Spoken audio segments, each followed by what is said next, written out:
In the late 18th century, the world began to stir with unprecedented change. Quiet agrarian villages and artisans' workshops gradually gave way to the clang of machinery and the glow of factory furnaces. This period, known to history as the Industrial Revolution, radically transformed not only economies, but the very fabric of society. Centered first in Britain and spreading to Europe and America, the Industrial Revolution introduced new inventions and sources of power. The steam engine's steady chug, the clattering power looms and spinning frames of textile mills, and the hissing valves of coal-fired boilers. These innovations multiplied production on an unimaginable scale, but they also disrupted age-old ways of life. The dominance of farming gave way to manufacturing, and traditional social orders based on land and craft were upended. The transformation was both exciting and disorienting. In a few short decades, bustling market towns grew into smoky industrial cities. The West became an urban civilization as people left rural hamlets for crowded streets lined with factories. The rhythms of work changed from the gentle cycles of seasons to the relentless pace of the machine. A person from 1750 suddenly thrust into 1850 would scarcely recognize the world around them. Yet even as technology brought material progress and newfound wealth, it also brought profound social challenges, challenges whose echoes we still feel today. In this calm and reflective journey, we will explore the social aftermath of the Industrial Revolution, the cities and slums it birthed, the new working class it forged, the hardships endured by men, women, and children in mines and mills, and the movements for reform that arose in response. Let us begin by gazing over an early industrial landscape where pastoral tranquility met the smokestacks of progress. A watercolor from 1852, Manchester from Kersal Moor, offers a tranquil view of nature contrasting with an industrial city on the horizon. In the distance, countless factory chimneys send serpents of smoke into the sky, symbolizing the new industrial age. Beneath those hazy plumes of smoke, daily life was being utterly transformed. The sections that follow will chronologically and thematically trace these transformations.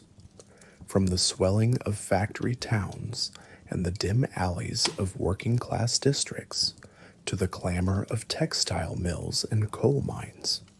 From the awakening of class consciousness and the stirrings of labor protest to changes in family life, women's roles, and education. From the impact on country villages to reverberations across an industrializing world. Throughout, we will listen to the gentle echoes of those who lived through this revolution: factory workers, children, reformers, writers, and let their experiences guide our understanding.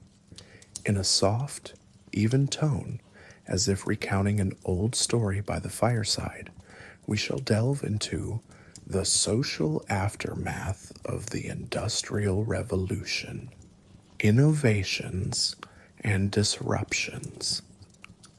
An overview of the Industrial Revolution.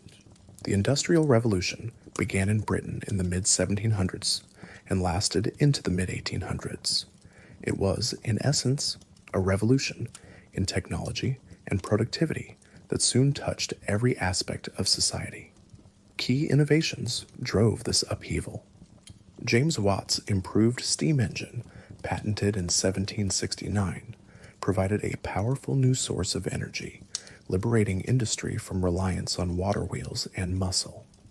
In textile manufacturing, inventions like the spinning jenny, water frame, and mule enabled one worker to spin as much thread as dozens had before. Power looms, mechanized weaving, turning the production of cloth, once a cottage craft performed on hand looms, into a factory process. The iron industry, too, was transformed by new smelting techniques, like Henry Quartz puddling and rolling in the 1780s, that produced wrought iron in large quantities, feeding the demand for machines, rails, and building materials. By the early 19th century, the first steam-powered railways and steamboats had appeared, shrinking distances and binding regions together with the threads of commerce and communication. These innovations vastly increased the material wealth of Western societies, bringing cheaper consumer goods within reach of ordinary people. For example, the mechanization of textile production meant that a cotton cloth that once took many hours of hand labor could now be woven in minutes by machine. As industrial output surged, profits flowed into the hands of factory owners, merchants, and inventors. Cities like Birmingham, Manchester, and Liverpool boomed, becoming centers of global trade and finance. Britain in particular grew fabulously rich and was called the workshop of the world. And yet, alongside newfound prosperity came significant social change and stress. Traditional ways of life, anchored in farming villages or in the guild crafts of small towns, were increasingly swept aside. The everyday work environment changed drastically. Instead of laboring at their own pace in field or workshop, many people found themselves working long hours amid whirring machines and factories. The setting of work shifted from home to factory floor, from under the open skies to under a roof of iron and glass. Time itself took on a new character, the factory bell or steam whistle, rather than the sunrise or the toll of a church clock, now dictated the start and end of the workday. In these ways, industrialization thoroughly revamped patterns of human settlement, labor, and family life. Age-old social hierarchies were also destabilized. The nobility and great landowners, long the pinnacle of social power, now had to share influence with self-made industrial entrepreneurs and bankers. Meanwhile, masses of rural laborers and artisans were cast into a new role as industrial workers dependent on wages, a situation very different from the old ties of peasant to lord or apprentice to master. One historian aptly noted that the Industrial Revolution undermined the centuries-old class structure in Europe. It is important to remember that these changes did not happen overnight or without pain. They came on the heels of an earlier agricultural revolution that had begun to free up labor from the land. Enclosure of common fields and new farming methods displaced many peasant farmers, making it easier for them or their children to seek work in the cities. When the factories started humming, there was a ready pool of desperate job seekers arriving at the factory gates. Many of these migrants were soon living in hastily built urban neighborhoods under conditions that would shock the conscience. The Industrial Revolution's gifts of progress were thus double-edged. They brought greater productivity and extended life, yet also reorganized the economic and philosophical worldview of society and undermined older social bonds. In the reflective sections that follow, we shall see how people coped with these disruptions. We will wander through the newly industrializing cities and observe how urban life changed. We will step inside the factory and the coal mine to quietly witness the conditions of labor. We will consider how families and children were affected, how the roles of women evolved, and how the oppressed sought to improve their lot through protest and organization. Throughout, we maintain a gentle narrative tone, keeping in mind that for all the hardship in this story, there were also resilient responses and gradual reforms that in time alleviated the worst of the suffering. Now let us turn to the swelling cities, the new hearts of industrial society, and observe what urbanization meant for those who lived through this great transformation. Urbanization and the changing city life. One of the most immediate social effects of industrialization was rapid urbanization.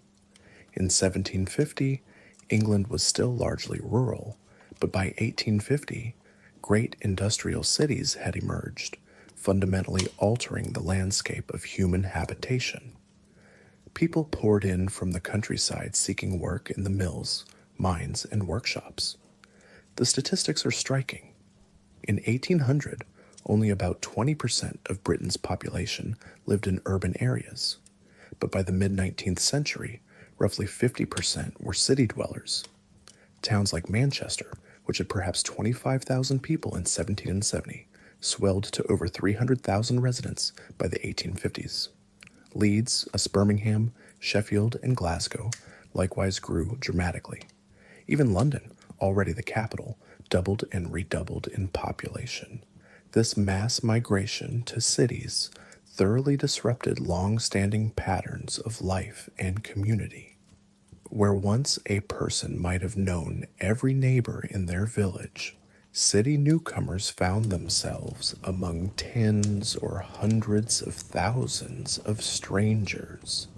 The new industrial cities presented a scene that was both awe-inspiring and grim. Factories and workshops clustered near rivers or canals, and later along the spiderweb of railways. Tall brick chimneys dominated the skyline, belching smoke that could be seen from miles away. Writer Charles Dickens famously captured the atmosphere of a mid-19th century mill town through his fictional Coketown, a stand-in for the factory cities of northern England. Dickens described it as a town of unnatural red and black like the painted face of a savage. It was a town of machinery and tall chimneys, out of which interminable serpents of smoke trailed themselves for ever and ever. It had a black canal in it, and a river that ran purple with ill-smelling dye. In Coketown, every day was the same as yesterday and tomorrow, with workers trudging to and from identical brick buildings under a pall of soot. Though a work of fiction, this portrayal resonated because it reflected essential truths of the new industrial urban environment: pollution, monotony, and the loss of individuality among the throngs. Walking the streets of an industrial city in the 1830s or 1840s, one would encounter a bustling hive of activity. By dawn, chimneys were already smoking and crowds of workers flowed through narrow streets toward the mills. The air often hung heavy with coal smoke and the odors of factory effluent. A visitor to early Victorian Manchester or Leeds noted that the sun seemed to rise, shorn of its rays, through the haze, casting a dim glow on streets covered in black grime. Rows of hastily built worker tenements lined the lanes, vast piles of building full of windows where there was a rattling and a trembling all day long from the motion of machinery inside. These buildings were typically subdivided into tiny apartments or single rooms, packed with families or lodgers. In many areas, housing construction could not keep up with the influx of people, and the urban poor squeezed into whatever shelter they could find: attics, cellars, or shanties and backyard courts. Entire families might share a single room. An observer in the 1840s described wretched tenements that seldom consisted of more than 2 rooms, in one of which the whole family, however numerous, were obliged to sleep without distinction of age or sex. Such overcrowded quarters, often with the water streaming down the walls and lacking proper windows or ventilation, were breeding grounds for disease. Sanitary facilities were rudimentary or non existent. Open sewers and heaps of uncollected garbage fouled the alleys. As a result, epidemic illnesses like cholera, typhus, and dysentery struck cities with brutal force. In 1832, a cholera outbreak in Britain killed tens of thousands, largely in these impoverished districts. A government investigator, Edwin Chadwick, found that life expectancy in the most squalid urban slums was astonishingly low, shockingly worse even than in the countryside. In one grim statistic, around 57% of poor children in Manchester died before reaching the age of 5, a tragic toll far above that in rural areas, where about 32% of children died young. And in 1840s Liverpool, a city swollen with both industry and poverty, the average life expectancy for the laboring classes was only 15 years, compared to roughly 35 years for affluent folk living in the same city. Urban living, it was clear, was not conducive to good health for the poorer classes. By the mid-19th century, such stark facts began to spur calls for reform. In 1842, Chadwick's report on the sanitary condition of the laboring population used hard data to drive home the point that filth and overcrowding were shortening lives. This damning indictment of society stirred debate and led to Britain's first Public Health Act in 1848, which empowered local boards to begin addressing drainage, water supply, and hygiene. Slowly and unevenly, city governments started to install sewer systems, organize garbage removal, and regulate housing construction. For example, in London, after enduring the fetid Great Stink of 1858 when the Thames River reeked of sewage, Parliament supported engineer Joseph Bazalgette's design for a modern sewer network. Other cities followed similar paths in subsequent decades. These early public health measures would over time improve urban living conditions and reduce disease, though their impact was gradual. In the 1840s, however, such improvements were only just beginning, and most industrial city dwellers still lived in harsh conditions. Yet amidst the smoke and crowding, one could also observe the vibrancy of urban life taking new forms. Cities offered opportunities and diversions unknown in villages: penny newspapers, coffee houses, street markets, and scientific lectures for those inclined. There were mechanics institutes providing evening classes for working men eager to better themselves, and new parks and public halls established by reformers who wished to uplift the urban populace. The working class developed a rich communal life in these cities, gathering in pubs to socialize, forming friendly societies and clubs, and participating in the growing political movements of the age, like Chartist meetings held on commons at city edges. A visitor to Manchester in 1835, Alexis de Tocqueville, was struck by the sight of unending mills and smoking chimneys, but he also noted the industrious energy that flowed from them, remarking that, from this filthy sewer pure gold flows, a dark acknowledgment that the wealth of the industrial era was being mined from the toil and squalor of its cities.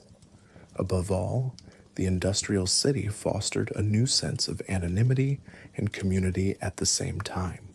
On one hand, a city laborer might feel lost in the crowd, just another face among thousands, toiling day after day with little recognition, a small cog in a great machine. Dickens alluded to this when he wrote that in Coketown, people equally like one another, to whom every day was the same as yesterday and tomorrow, emphasizing the regimentation of urban industrial life. On the other hand, by concentrating so many workers together, cities created the potential for solidarity. Shared hardships in the factories and tenements forged bonds among workers. They lived cheek by jowl, traded stories of mistreatment by bosses or landlords, and gradually realized that their struggles were common. This urban proximity would become the seedbed for collective action, as we shall see in discussions of labor movements and early unions. The city, in a sense, amplified voices that in the countryside would have remained isolated whispers. In a calm evening hour, we might imagine walking through an industrial city street after the factories have closed. The roar of machinery is temporarily silenced. The sky slowly clears of smoke as chimneys reduce their output. Workers return to their crowded quarters, some stopping to buy a loaf of bread or a bit of supper from a street vendor. Children play in courtyards strewn with refuse, their laughter mingling with the distant hiss of a steam engine releasing pressure. Lamps flicker to life along the main roads, casting a dim light on the sooty brick walls. Amidst the hardship, life goes on. Families cook and men share pints and news at the tavern. A few studious souls hunch over books by candlelight. These cities were harsh, yes, but they were also alive with human resilience and hope. In the worst of conditions, neighbors helped each other in small ways. A cup of tea for a sick friend, a spare blanket for a newcomer, a shared song or prayer on Sunday that reminded them of lost rural homes. Such was the daily tapestry of urban life in the wake of the Industrial Revolution, a mix of dark and light, of toil and companionship, of suffering and the first seeds of improvement. As we leave the noisy city, streets behind, our story now takes us into the very heart of the industrial experience, the factory floor and the coal mine. There we will witness the working conditions that so defined this era and gave rise to new social classes and conflicts. Let us proceed with a gentle tread, for the scenes can be grim, but by observing them steadily, we honor the memory of those who endured, and we understand more deeply why cries for change grew louder as the 19th century progressed. Toil and trouble, working conditions in factories and mines. Inside the factories and down in the mines of the Industrial Revolution, one encounters the most haunting images of that age. These were the places where the promises of industry often turned to peril for the people laboring within. The conditions faced by workers in early factories and mines were, by modern standards, extraordinarily harsh. Long hours, low wages, dangerous machinery, accidents, dust and fumes, brutal discipline, all were commonplace. Yet millions of men, women, and even young children had little choice but to accept this lot, driven by necessity to earn whatever they could to survive. Factory work in the 19th century was typically characterized by very long working hours and monotonous, repetitive tasks. A normal shift in a textile mill, for example, might run from 6 o'clock in the morning until 8 o'clock at night, 14 hours on the job, with perhaps a brief pause for a midday meal. When business was brisk, factories often extended hours even further. Workers testified that during peak times, they toiled from 5 a.m. to 9 p.m., 16 hours a day.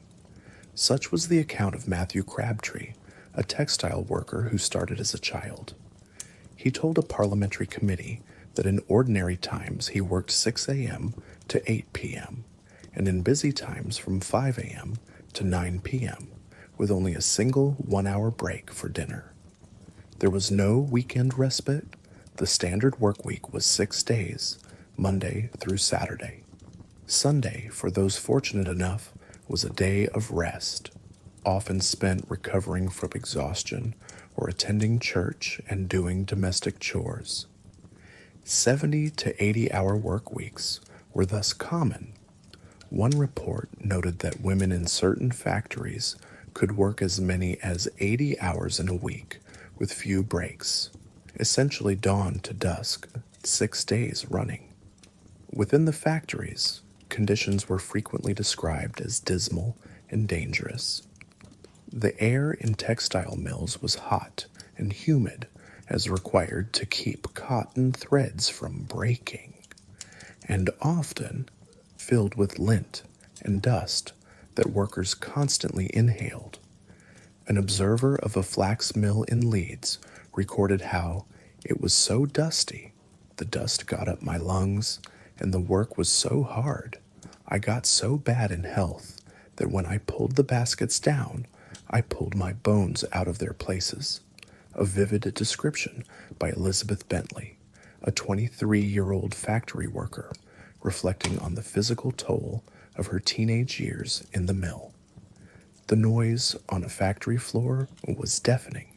The thunder of power looms, the whir of belts and pulleys overhead, the clatter of spinning machinery.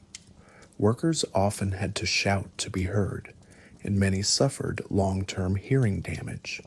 In cotton mills, workers might stand on their feet the entire day, moving among machines with few moments to sit or rest.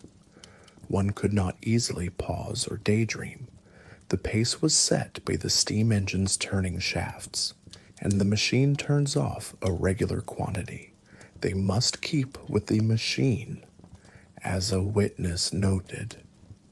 If a worker slowed down or became drowsy from fatigue, they risked causing a breakdown in production. Factory overseers, foremen, were generally tasked with keeping the workforce productive, and they did so with strict discipline.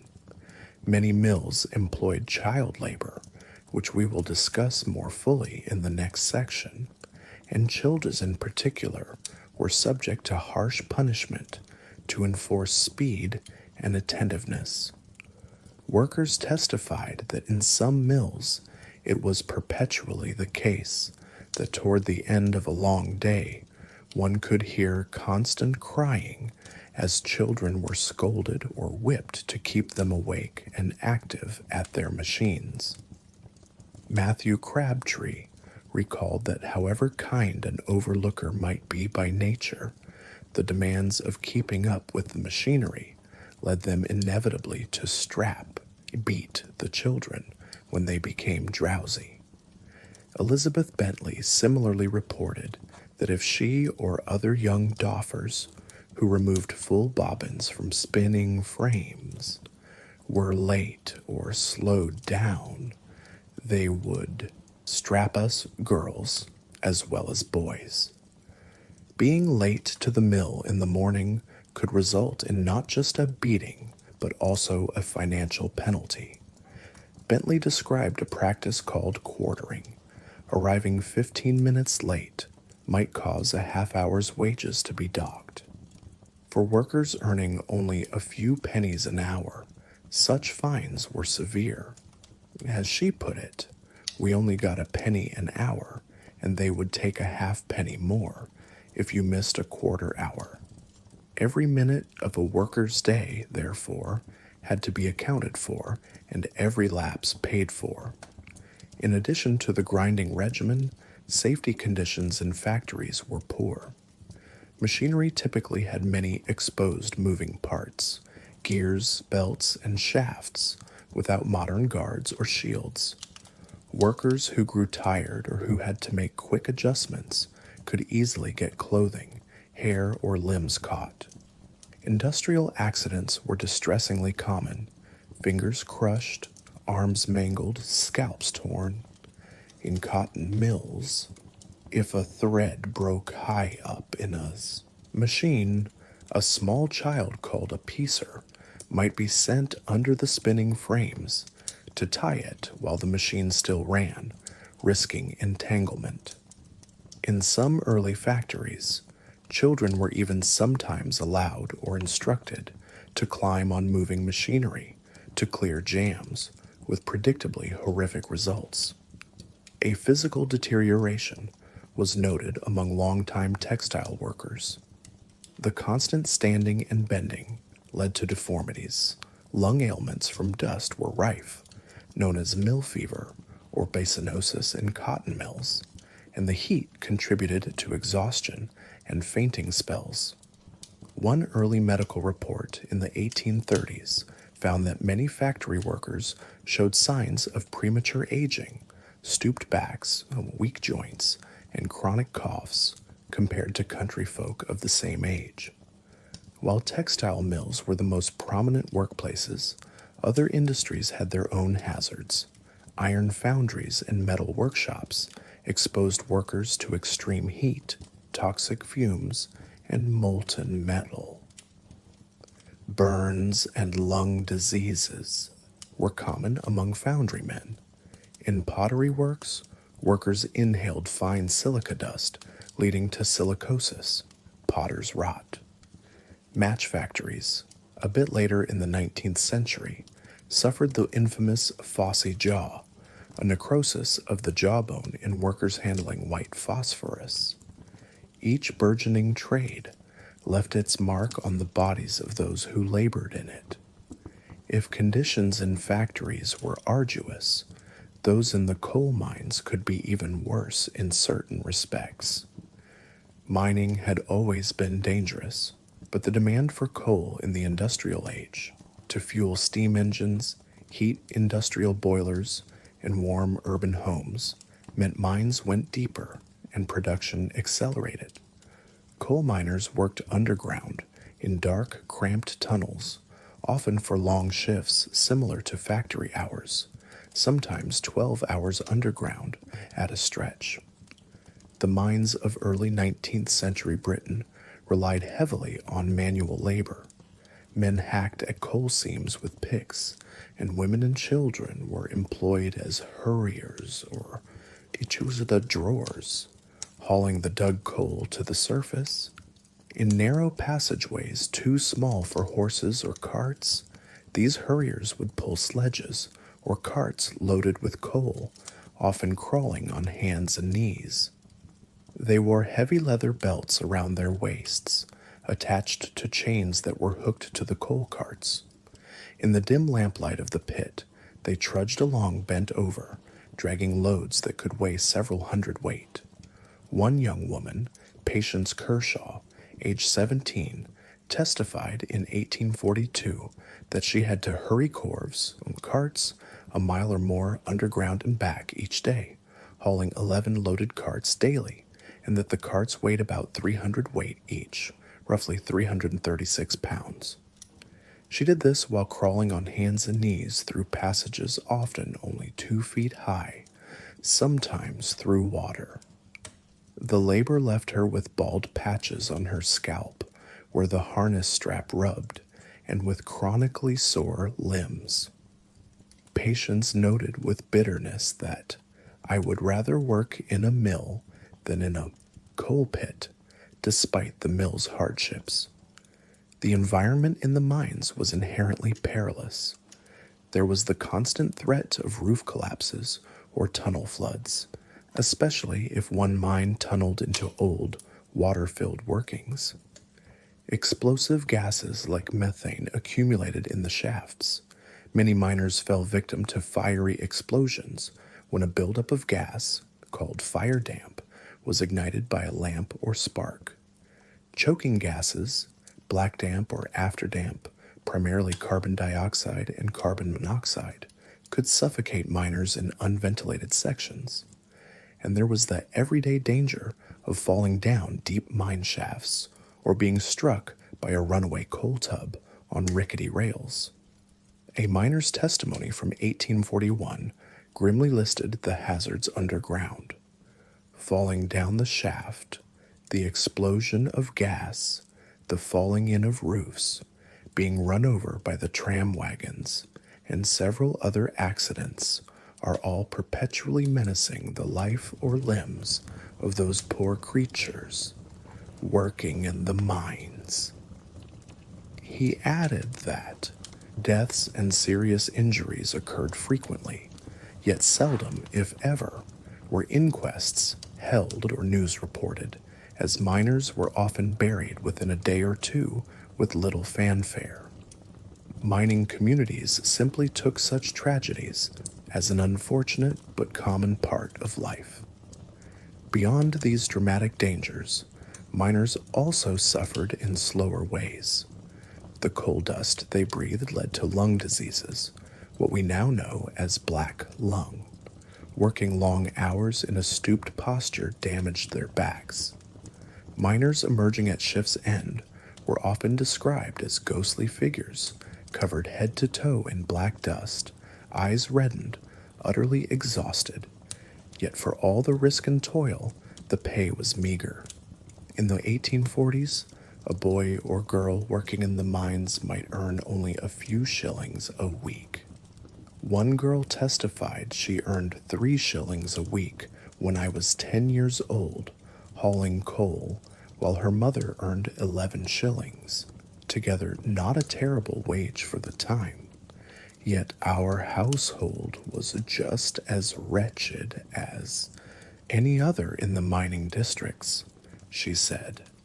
Despite relatively good combined wages, their home was filthy, cramped, and bare of furniture. This paradox was common.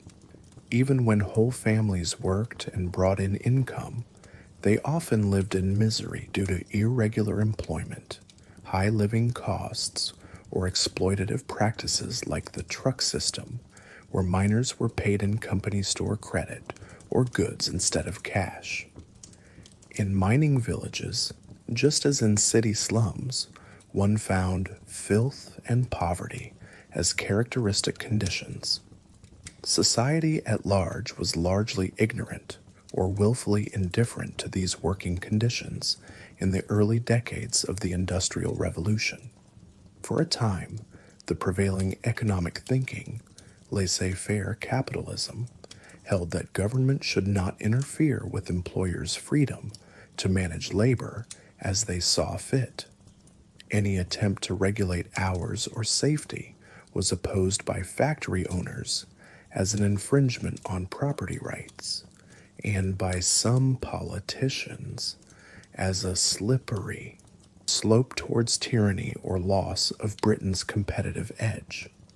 Thus, in the late 18th and early 19th centuries, there were virtually no legal protections for workers.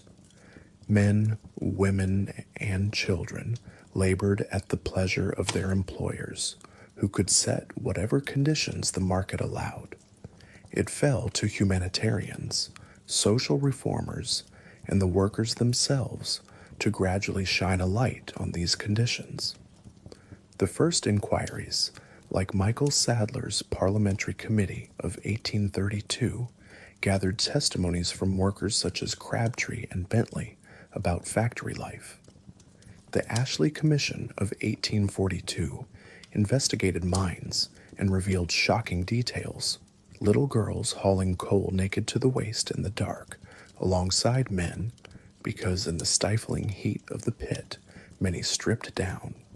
Children as young as 5 or 6, working as trappers, sitting alone in pitch-black mine shafts to open and close ventilation doors for hours on end.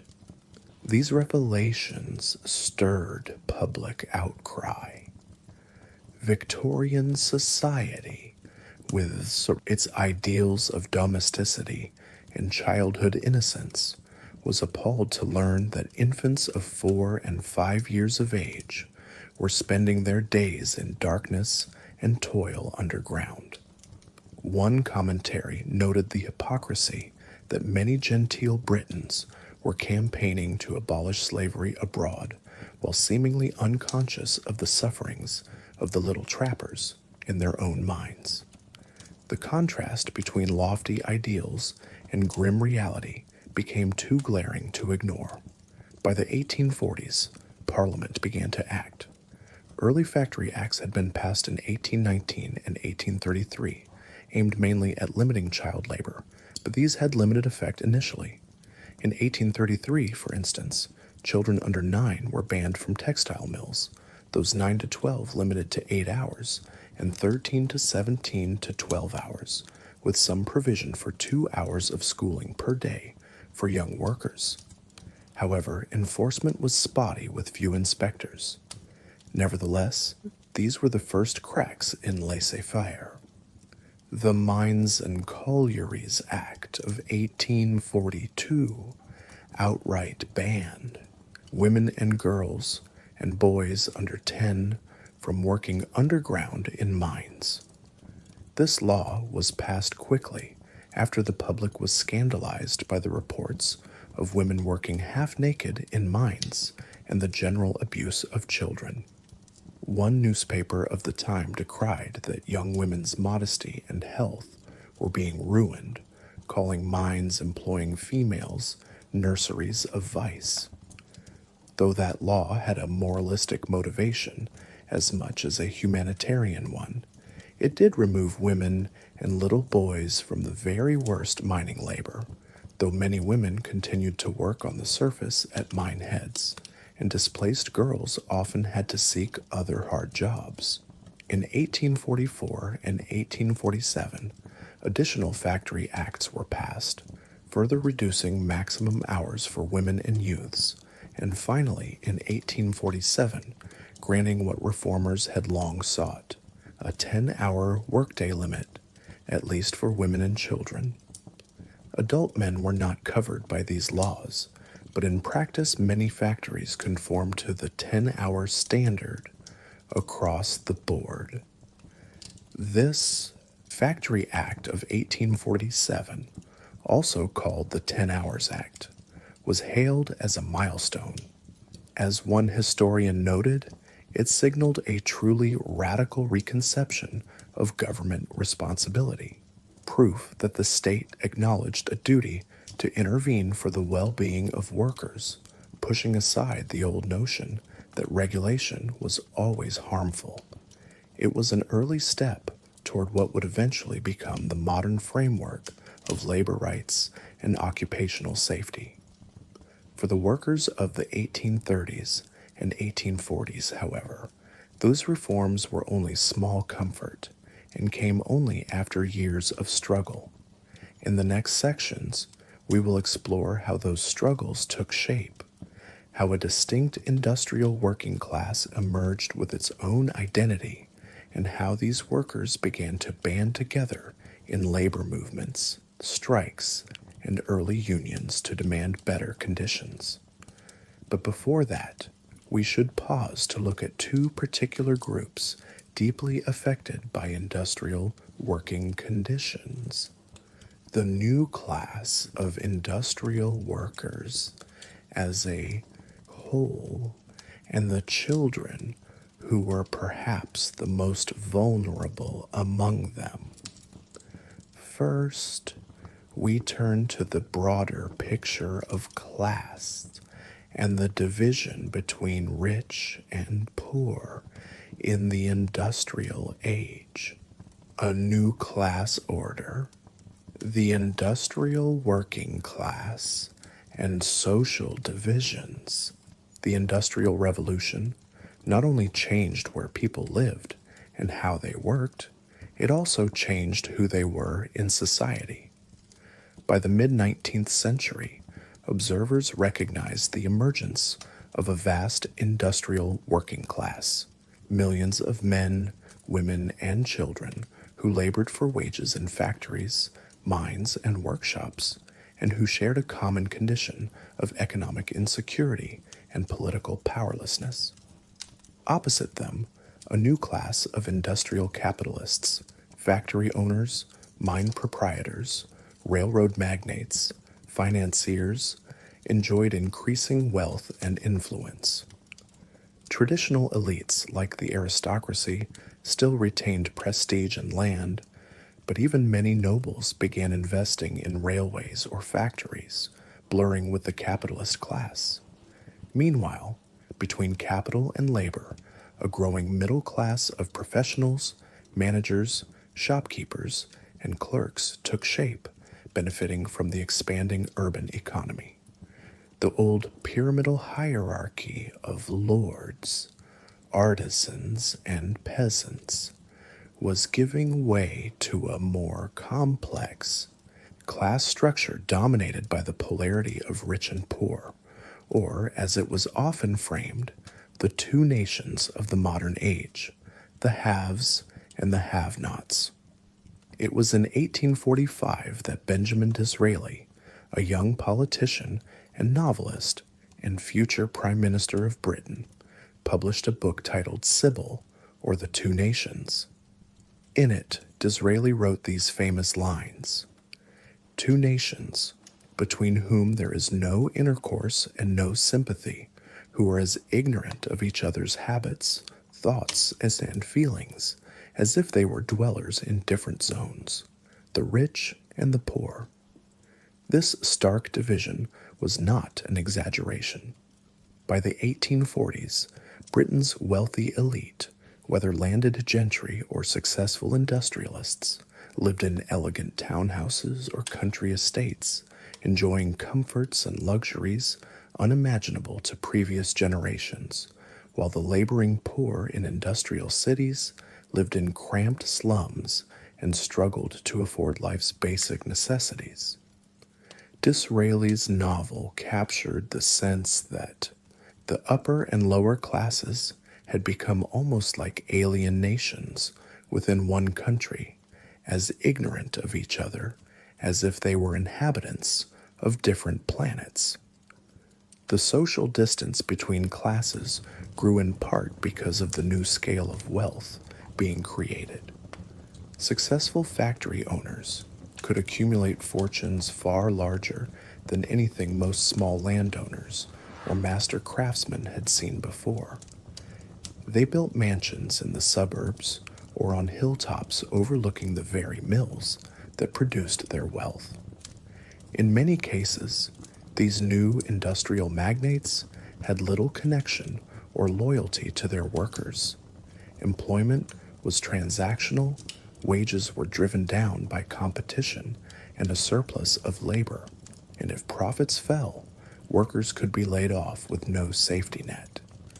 The old paternalistic bonds that sometimes existed in pre-industrial society. A lord might feel a feudal responsibility for his peasants, or a master craftsman for his apprentices, were largely severed.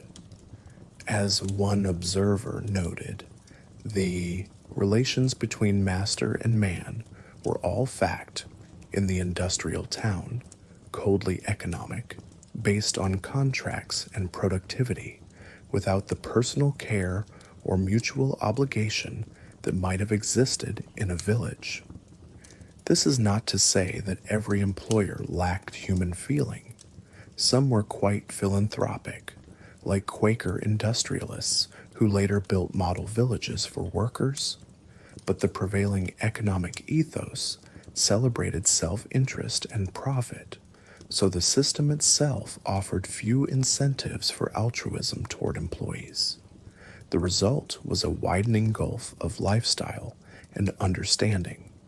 An upper-class lady or gentleman in 1840 might wear fine cotton cloth made in Manchester, dine on sugar from West Indian plantations, and decorate their home with porcelain and glass, all products of industrial systems.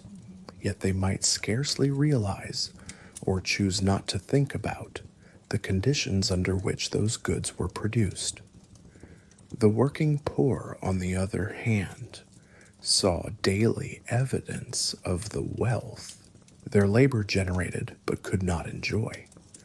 A famous inquiry of the era, the condition of England question, debated in essays and novels, was essentially, what social state has industrialism brought about? Authors like Thomas Carlyle and Frederick Engels painted bleak pictures. Engels, in his The Condition of the Working Class in England, 1845, described Manchester's slums and concluded that the industrial proletariat lived in conditions worse in some respects than serfs of old, suffering social and moral ruin. Though Engels had a political motive, being a socialist, his documentation of filth and destitution was well-founded and echoed by others. One way to quantify the class divide is through health and mortality, as we touched earlier. Government statistics by the 1840s showed stark differences. For example, the average age at death in urban industrial districts was shockingly low for the poor. In Liverpool around 1840, the average life expectancy for the urban, laboring class was about 15 years, whereas for middle-class residents it was around 22, and for wealthier folk about 35 years. Such disparities drove home the reality that being born into the working class often meant a shorter, harder life. An official report noted that over half of working-class children in Manchester died before age 5, whereas only about 1/5 of children in the middle classes did. These numbers put into stark relief the concept of two nations. As Disraeli observed in Sybil, poor wages, long working hours, unsanitary working and living conditions, high infant mortality, and short life expectancy were the lot of the masses, while prosperity and comfort lay only in the hands of the upper classes, the landlords, merchants, and mill owners. From the turmoil of this inequitable society, a distinct class consciousness began to emerge among the working people. They began to see themselves not just as isolated individuals struggling, but as members of a class with common interests opposed to those of the owners. Early evidence of this can be seen in the formation of working men's associations, mutual aid societies, and nascent trade unions, even though such unions were initially illegal or suppressed. It can also be seen in how workers were discussed in literature and politics. The word proletariat, borrowed from French socialist thought, came into English usage to denote the class of workers who owned no property and had only their labor to sell. At the same time, many in the middle and upper classes developed a sense of their own identity, defined in contrast to the laborers.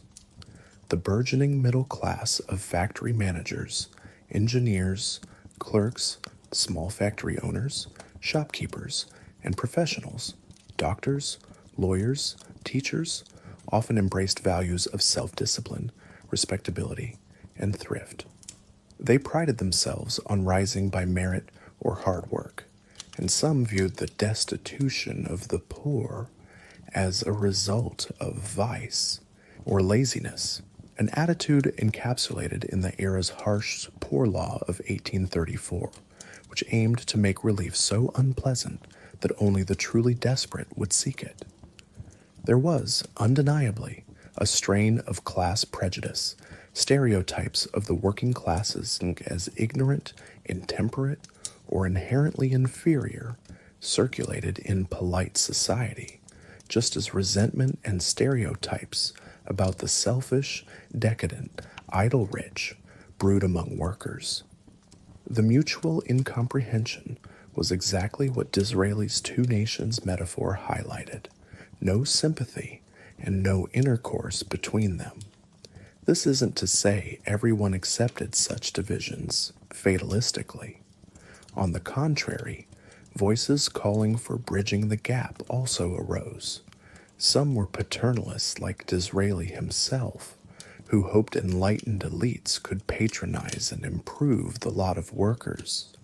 Disraeli imagined an alliance of kindly aristocrats and laborers against unscrupulous capitalists. Others were radicals, including the workers themselves, who demanded political and social rights. An early hint of revolutionary possibility worried the elites. Would Britain face an uprising of the poor as France had in the late 18th century? In 1848, many revolutions swept Europe, and even in England, fear of unrest was palpable, though large-scale violence did not erupt there. The specter of class conflict loomed in the rhetoric of some worker leaders. Indeed, Karl Marx and Friedrich Engels, the latter living in Manchester, famously wrote the Communist Manifesto in 1848, proclaiming that society was splitting into two great hostile camps, into two great classes directly facing each other, bourgeoisie and proletariat. They predicted that the workers of the world would eventually unite and overthrow the capitalist class. While that revolutionary vision did not come to pass in Britain, its resonance showed how clearly the class divisions were understood by mid-century. One novel way society responded to the condition of England question was through literature and journalism. Novelists like Elizabeth Gaskell in Mary Barton, 1848, and Charles Kingsley in Alton Locke, 1850, sought to portray sympathetically the struggles of the working poor to a readership that might otherwise never witness them.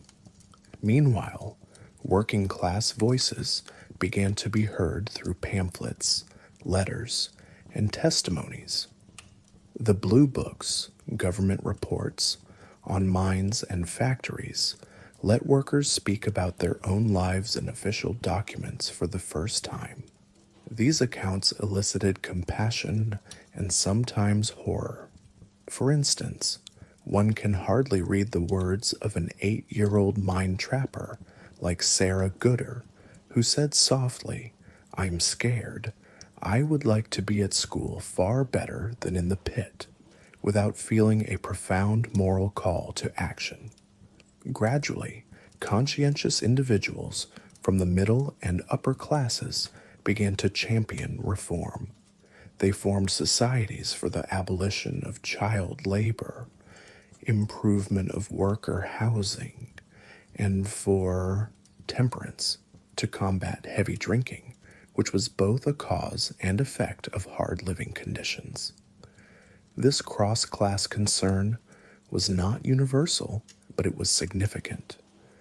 Lord Ashley, the Earl of Shaftesbury, is a notable example. An aristocrat who took up the cause of the poor, he led the movement to end child labor in mines and improve factory conditions, motivated by Christian faith and moral duty.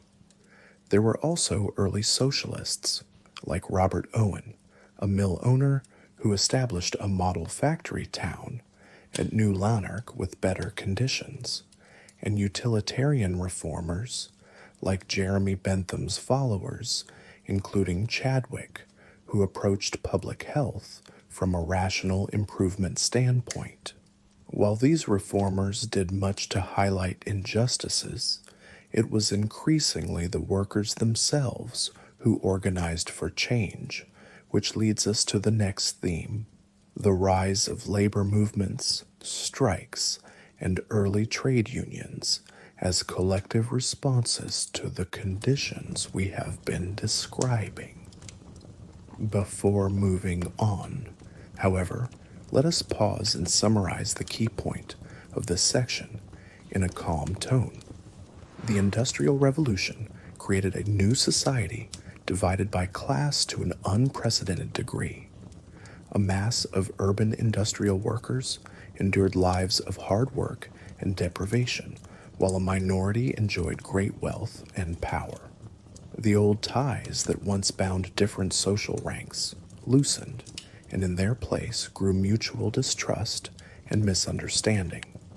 Yet from this very tension came the impetus for social change. The workers' shared experience of hardship became the seed of solidarity and eventually of movements that would challenge the inequalities of the age. We will explore those movements next as our story flows into the realm of collective action and social reform, labor movements, strikes, and early unions. On a cool evening in an English industrial town, perhaps in the back room of a public house or a dimly lit cellar, a group of weary workers gathers to talk. They share tales of grueling hours, of a comrade injured by a machine, of a pay cut imposed without notice.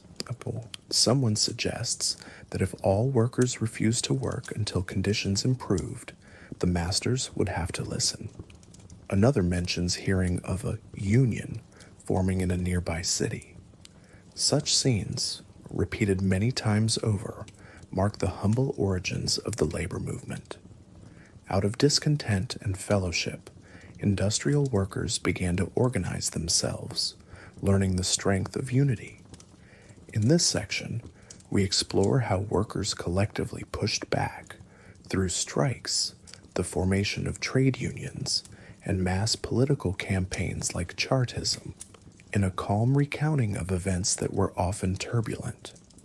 Early resistance and Luddism, the impulse to resist unjust conditions, appeared early in the industrial era.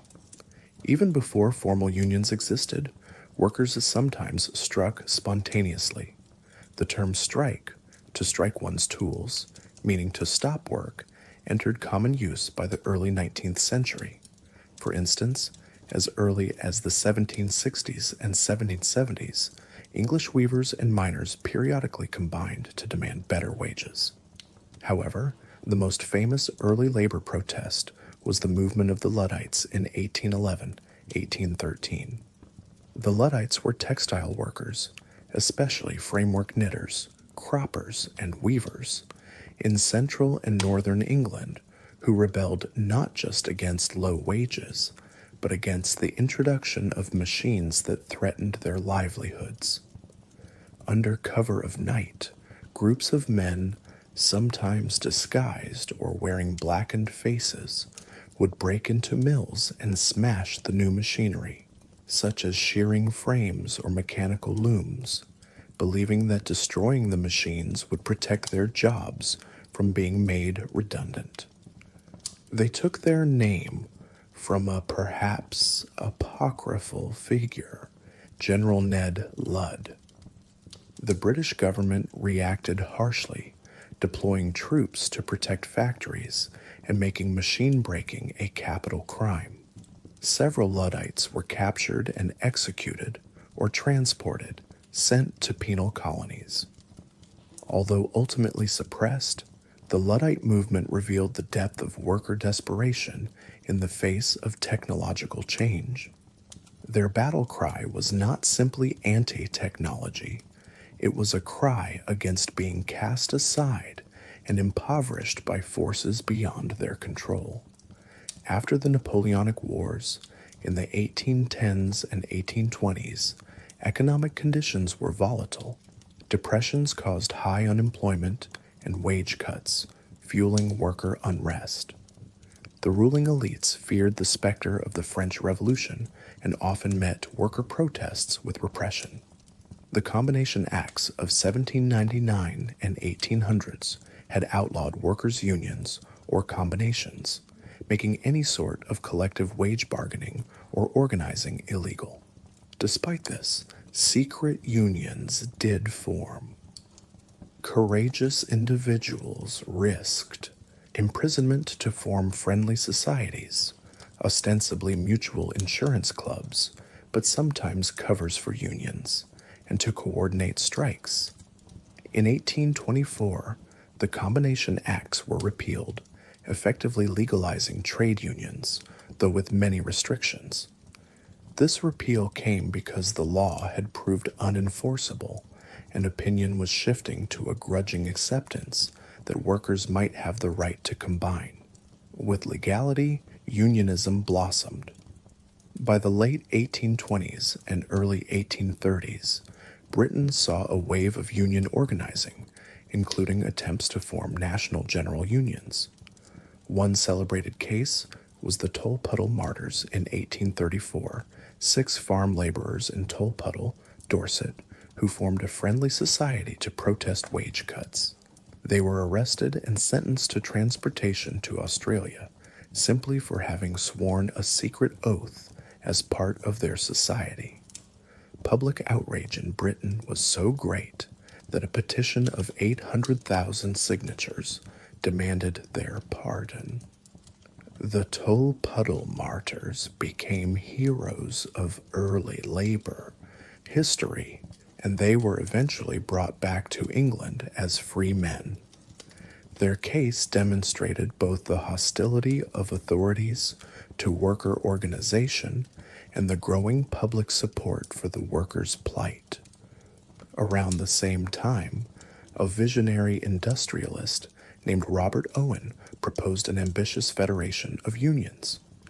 In 1834, the Grand National Consolidated Trades Union, GNCTU, was established with Owen's backing, aiming to unite all trades in one grand alliance.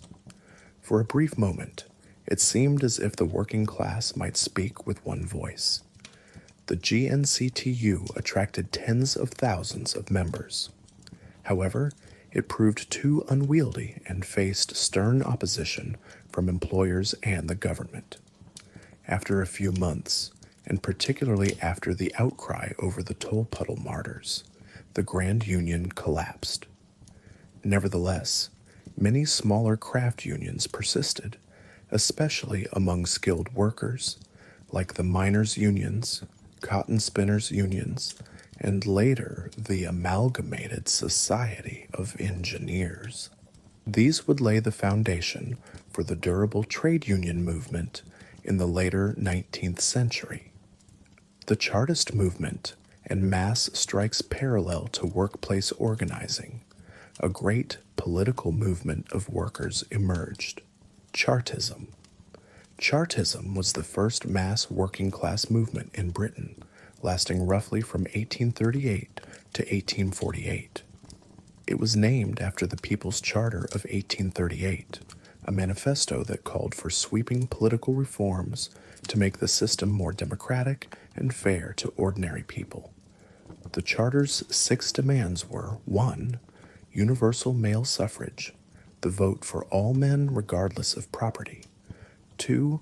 Annual parliaments, elections every year to increase accountability; 3. Payment of members of parliament, so that working men could serve without needing personal wealth; 4. Equal electoral districts to stop the overrepresentation of rural areas versus new industrial towns; 5. Secret ballot to prevent bribery and intimidation at elections; and 6. Abolition of the property qualification for MPs. These points may sound political rather than directly economic, but Chartists believed that only by gaining political power could the working class address the social evils of the day. The Chartist movement involved huge public rallies, circulating petitions, and a vibrant press. In 1839, the first Chartist petition, with over 1.25 million signatures, was delivered to Parliament, only to be rejected. This sparked some unrest. In Newport, Wales, an uprising of Chartists led to a clash with troops, the Newport Rising of 1839, which was suppressed with loss of life. In 1842, a second Chartist petition garnered some 3 million signatures, an astonishing number, roughly a third of the adult males in Britain at the time, and again, Parliament contemptuously refused it.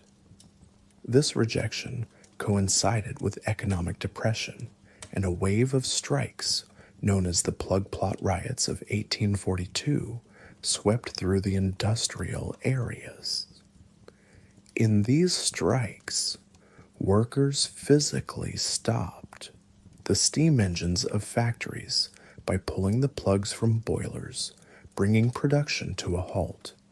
It was perhaps the first time a large body of workers organized themselves in a politically motivated strike across multiple regions.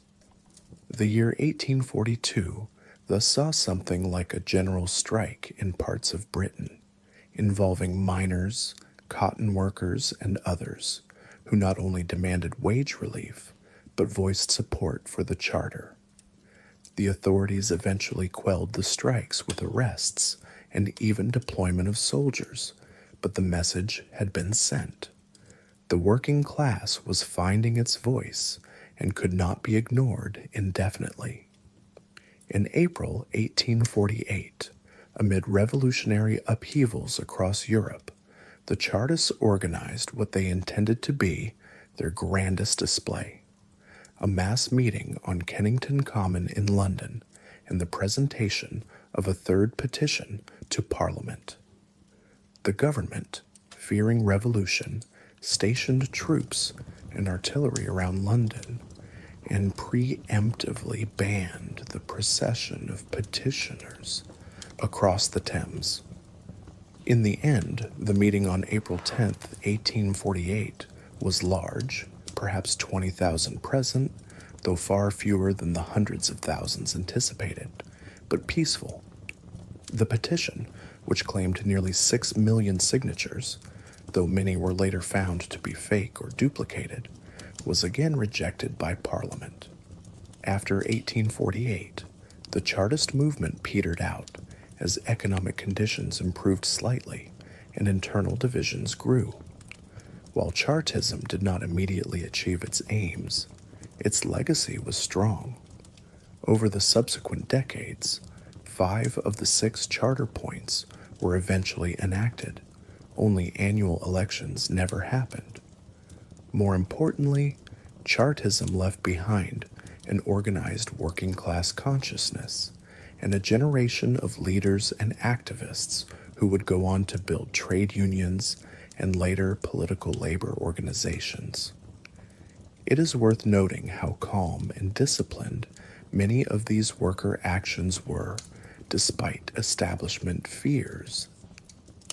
The Chartist rallies, though huge, were typically orderly, with families attending and speakers urging nonviolence, except for a few hotheads. When strikes occurred, they were often conducted without riots. The 1842 plug strikes, for instance, mainly involved groups of workers moving from mill to mill, shutting off steam boilers to enforce a work stoppage, but generally avoiding harm to people. To a modern observer falling asleep to this history, it might be comforting to note that Britain's industrial unrest, while sometimes explosive, did not descend into civil war or full revolution. This was due in part to the pragmatism of many worker leaders, and also in part to concessions by the ruling class that gradually diffused anger. Formation of lasting trade unions. After the turmoil of the 1840s, the labor movement entered a more pragmatic phase. Skilled workers in particular built stable trade unions, craft-based organizations that negotiated wages and conditions with employers. Unions of engineers, tailors, miners, and others, formed by the 1850s and 1860s, often establishing benefit funds for sickness or unemployment, functions similar to insurance.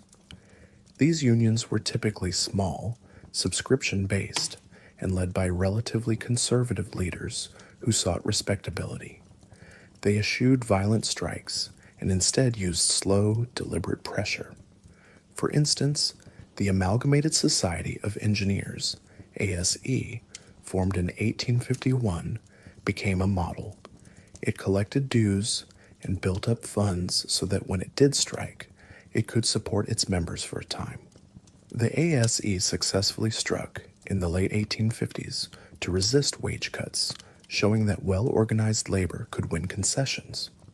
Over time, the legal climate improved. In 1871 and 1875, laws were passed in Britain that legalized trade unions fully and protected their funds from employer lawsuits. By the late 19th century, unions were an accepted part of industrial life, although membership remained mostly among skilled trades until later.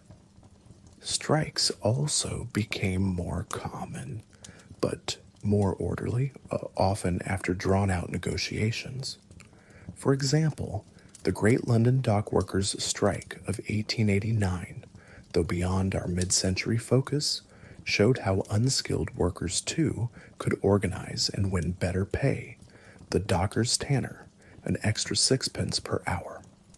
These developments trace their lineage to those early endeavors of the 1830s and 1840s, when laborers first realized the power of collective action.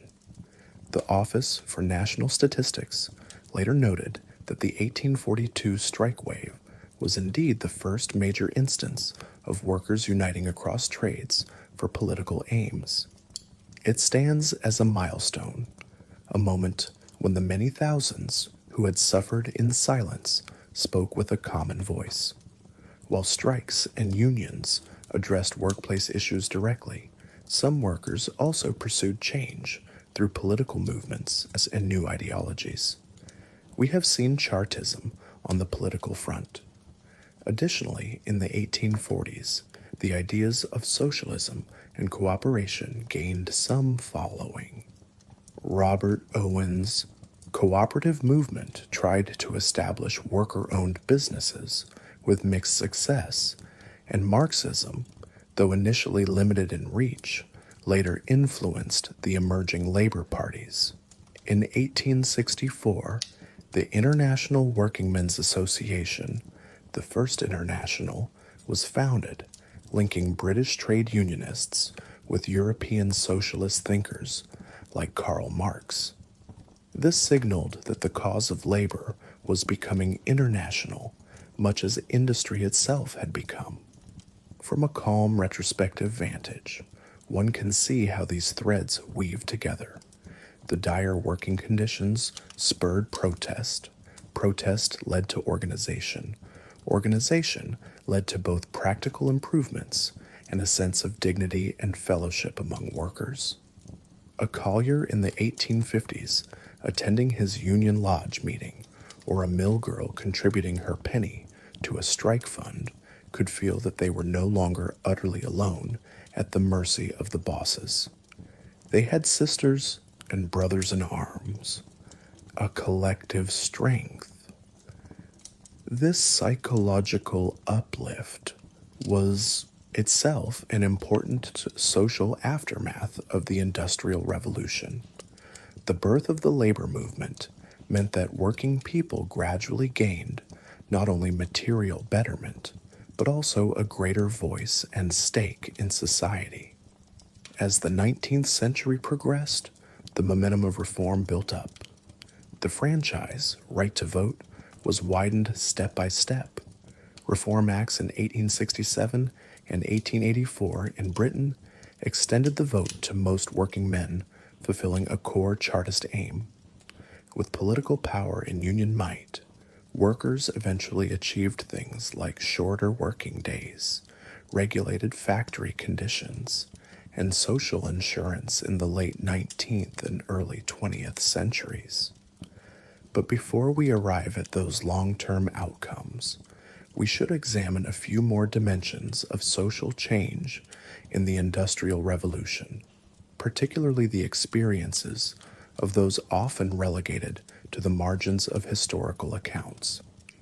Women and children, who formed a huge portion of the industrial workforce, and whose lives were profoundly altered. We have touched on child labor and women's roles in describing conditions. Now, let us consider them in dedicated focus and also observe how industrialization changed the family structure itself. Women's roles in the workforce and society. In the gentle early morning light of an industrial town, one could see not only men trudging to the mills and factories, but also many women and girls. The Industrial Revolution, especially in its first century, drew large numbers of women into the workforce in new ways. Thousands of women who might previously have labored largely in the home or in farm fields were now spinning cotton thread in factories, assembling matches in workshops, or hauling coal at the mine face. This shift profoundly affected gender roles, family life, and the social position of women. Yet it was far from an emancipatory change. It often meant double burdens, long hours of paid work, followed by domestic chores at home, exploitation at low wages, and in some cases even public scandal that prompted protective laws. In this section, we will explore how women navigated the industrial age, the kinds of work they did, the conditions they faced, and the evolving social attitudes toward women's labor. Women in early industrial work. Before industrialization, as we have seen, women's work was typically centered on the home and family economy, though it was by no means trivial or easy. Pre-industrial women milked cows, spun wool, brewed beer, fetched water, and took products to market, all while bearing and raising children. Many also engaged in outwork like knitting or weaving in their cottages. The notion of women being confined to domestic life is somewhat misleading for the pre-industrial era. In peasant and artisan families, everyone worked in some form, and women's contributions were essential. However, the rise of the factory system opened up new, wage-earning jobs outside the home for women on a much larger scale. Textile factories were a major employer of female labor. In cotton mills, for example, women and teenage girls formed a significant portion, in some mills the majority, of the workforce. Factory owners often preferred to hire women and children because they could pay them less than men, and because certain tasks, like operating spinning machines or weaving power looms, were perceived as not requiring great strength, though in truth these tasks demanded skill and stamina. One contemporary commented that employers were quick to exploit this cheaper labor, assigning women to roles such as tending spinning frames or print machines that didn't require as much strength and were easy to learn, which then became labeled women's work. Women also worked in coal mines until 1842, as discussed earlier. They labored underground as hurriers pulling coal tubs or as coal pickers on the surface. It was common in some mining regions for whole families, father, mother, and children, to work in the same pit, essentially continuing the tradition of working together, but in a hellish industrial environment. The Mines Commission of 1842 produced shocking testimony. One account noted that in certain Yorkshire mines, troops of youth, alas, of both sexes, though neither their raiment nor their language indicates the difference, all are clad in male attire, and that girls, naked to the waist, hauled coal up subterranean roads, dark, precipitous, and plashy, for 12 to 16 hours a day. The public learned that these women often worked topless due to the heat, alongside equally scantily clad men, which violated Victorian sensibilities and led to the immediate banning of women from mine work on grounds of protecting their health and morals. Aside from mills and mines, women found work in many other trades, in pottery factories, in the garment industry, as seamstresses, in early sweatshops or doing piecework at home, in domestic service, which remained the single largest employer of women throughout the 19th century. Even in 1851, about 40% of employed women in England were servants or maids, in laundering, and in agricultural field labor, where industrial farming still needed extra hands seasonally. An interesting case is the Lowell Mills in Massachusetts, USA, in the 1830s-40s, where young New England farm girls were recruited to run textile machines, forming a distinct mill girl culture that included self-improvement and even publishing a literary magazine. Similar communities of women existed in British mill towns, groups of self-supporting young women who lived in factory dormitories or shared lodgings, earning their own wages, however scant, for the first time. For some unmarried women, this meant a taste of independence away from the direct oversight of family, though typically under the watchful eye of factory matrons or boarding house keepers. However, these opportunities came with serious drawbacks. Women's wages were almost always significantly lower than men's for similar work. It was common for a woman in a factory to earn perhaps half or two-thirds what a man might earn, on the rationale, so said employers, that women did not have families to support, ignoring that many actually did, or that their wages were crucial to their households. A factory survey from mid-century noted that female weavers in a Lancashire cotton mill earned maybe 10 shillings a week, whereas a male mule spinner could earn 22 to 25 shillings. Women were often concentrated in the lowest paid, least skilled jobs, though one might argue many of those jobs did require skill, which is not recognized. Additionally, after putting in a full day at the factory, women were still expected to fulfill their traditional domestic duties at home. As one commentary noted, the domestic roles continued unpaid.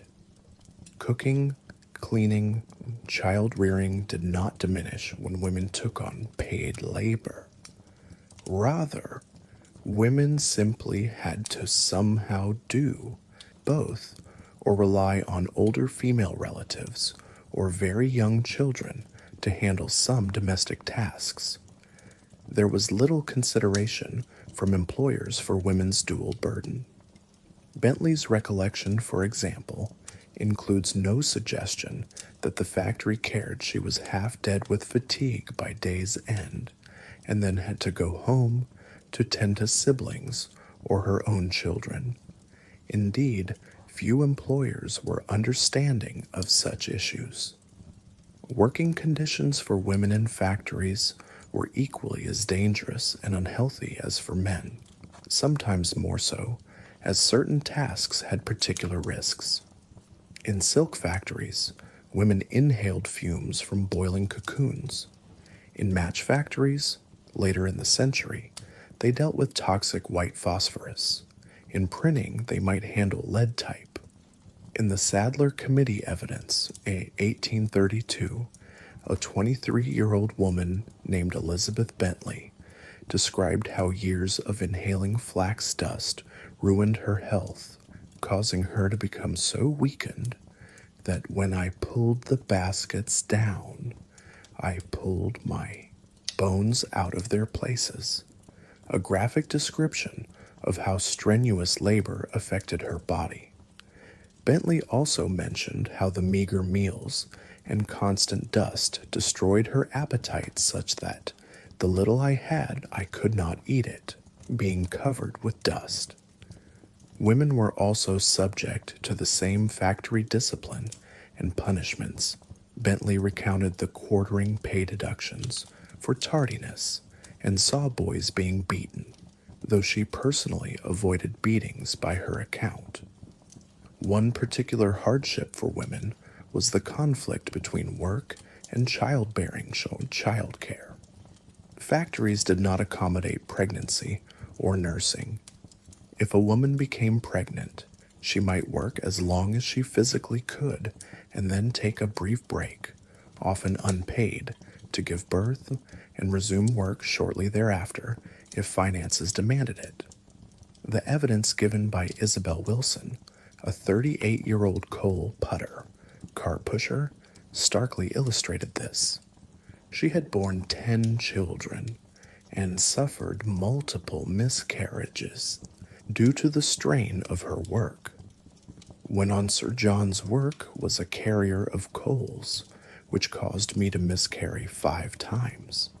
Last child was born on Saturday morning, and I was at work on the Friday night.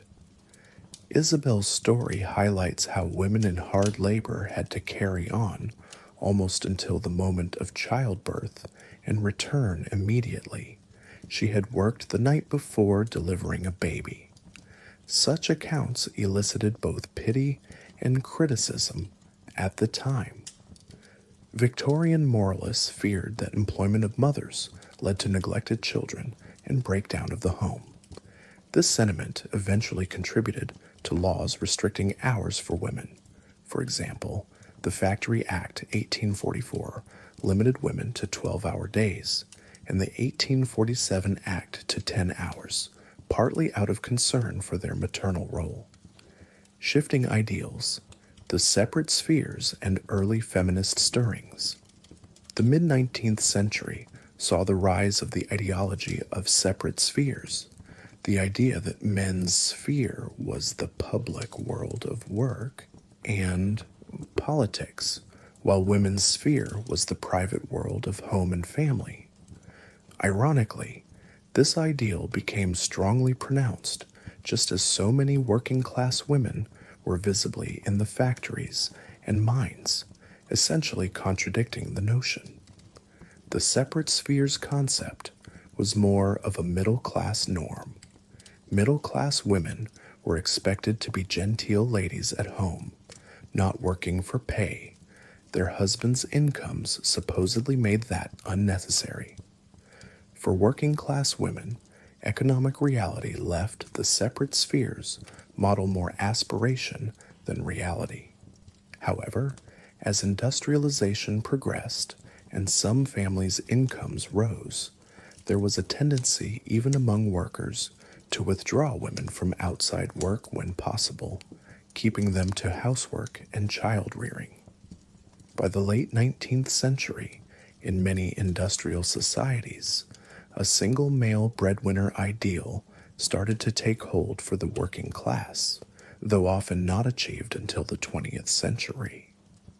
In the first half of the 19th century, though, women's labor was indispensable. It's recorded that in 1841, about 1/3 of Britain's female population over 10 years old was in the workforce, not counting countless others in informal or unpaid family labor. The social aftermath of industrialization thus included a complicated adjustment in gender relations. On one hand, women earning wages gave them a bit more agency. Young unmarried women especially enjoyed some independence. The factory girls developed camaraderie, and some were even able to save dowries or support relatives with their earnings. There are letters and diary entries from mill girls, like those of the Lowell mills in America or the factory lasses in England, that speak of pride in contributing, of buying a new dress with their own money, of the factory as a community of sisters. On the other hand, women faced continued societal prejudice and legal inequality. They typically had no say in how their wages were spent. If married, by law, it says your husband controlled a wife's earnings in many countries until late in the century, and certain jobs were closed to them by custom or later by law. The 1842 Mines Act is a case where a protective law also removed a source of income from women. Many of those women who were barred from mines had to find other work. Some might go into even lower paid dressmaking or take in laundry, for instance. Some early advocates did emerge arguing for women's rights and education. The industrial era, by stirring up all established conventions, also spurred proto-feminist thought. Figures like Frances Trollope and Harriet Martineau wrote about the plight of factory women sympathetically. Flora Tristan, a French activist, visited Britain and decried the oppression of women in both home and workplace, linking the two. In 1848, a notable year again, the first Women's Rights Convention was held in Seneca Falls in the U.S., which, while outside our main scope, was part of the same ferment of social reform that industrialization provoked. It issued a declaration demanding equal rights for women, including the vote. In Britain, the cause of female education gained ground mid-century, with campaigners like Dorothy Wordsworth and others establishing schools for working girls. The Factory Acts indirectly benefited women by limiting their hours, which some saw as protective and others as discriminatory, because it could also mean employers might prefer men who could work unlimited hours. Complex as it was, by the late 19th century, women in industrial societies were moving slowly toward greater equality, higher literacy, more employment in clerical jobs, as typewriters and office machines came in, replacing some factory work, and early political organization for suffrage. None of this would have been conceivable without the major social shifts that the Industrial Revolution triggered. To sum up in a calming tone, the role of women in society underwent significant change due to industrialization, but it was a change of burdens as much as of opportunities. Women shouldered a tremendous workload in factories and mines, often under dreadful conditions, while still largely bearing responsibility for the home. They gained a small degree of economic independence as wage earners, yet faced continued inequality and societal expectations of domesticity. The social aftermath here is a mix. Industrialization did not immediately liberate women. Indeed, in some ways, it intensified their exploitation. But it set in motion forces that would, over generations, lead to improvements in women's status. By the end of the 19th century, reformers could point to laws restricting hours for women, giving them more health protection, increasing educational access for girls, and the first women entering professions like teaching or nursing in larger numbers. The quiet resilience and solidarity of working women, be it the sisterhood of mill girls or miners' wives banding together in hardship, left a lasting imprint on industrial communities. As night falls on our historical narrative, we have a few more themes to explore. Housing and public health we have touched, education we will discuss next, and the impact on rural life and global implications. After that, we will reflect on long-term consequences and reforms that eventually arose. Let us continue, then, to consider how the Industrial Revolution affected the education and upbringing of the next generation, and how society responded to the stark fact of children growing up in factories and slums. Changes in education and public schooling, in a small Sunday school room attached to a church, or in the makeshift classroom of a charitable ragged school, groups of earnest, tired children repeated their letters by rote. Scenes like this were among the few bright spots in the otherwise bleak landscape of child labor and ignorance that accompanied early industrialization. The Industrial Revolution initially had a deleterious effect on formal education for the laboring classes. Child labor meant many boys and girls spent their days, and often well into the nights, at work, rather than in school. Literacy and schooling, which had been slowly improving in the 18th century, stagnated or even declined in new industrial centers where parents depended on children's earnings. However, by the mid-19th century, a consensus began to form that this was unacceptable and that society had a responsibility to educate its youth. What followed was a series of efforts, philanthropic, religious, and eventually governmental, to provide education to working class children. Child labor and the push for schooling. During the early Industrial Revolution, children as young as 5 or 6 were employed in factories and mines. We have already encountered some of their voices, little Sarah in the coal pit longing for school, and Elizabeth Bentley starting in the mill at age 6. These working children generally had either no schooling or only the most rudimentary. A great many were illiterate. The Sadler Report of 1832 asked one young witness, when he was about 8 or 9 and working 14-hour shifts, "Had you any time to receive instruction?" And he answered, "No." Another described how after coming home at night, we should have gone to sleep while supper was preparing, due to exhaustion. It was plainly impossible for a child to both labor such long hours and attend any kind of day school. The earliest educational provision for these children came from Sunday schools. These were an innovation begun in the late 18th century by Robert Raikes and others to teach reading, primarily so that children could read the Bible on Sundays, the one day most children were off work. By the 1820s, Sunday schools were widespread. Even many factory owners allowed or encouraged their young workers to attend on Sundays. While better than nothing, one day of instruction per week was limited. Still, an 8-year-old trapper like Sarah Gooder mentioned she goes to Sunday school and reads Reading Made Easy. They teach me to pray. I would like to be at school far better than in the pit.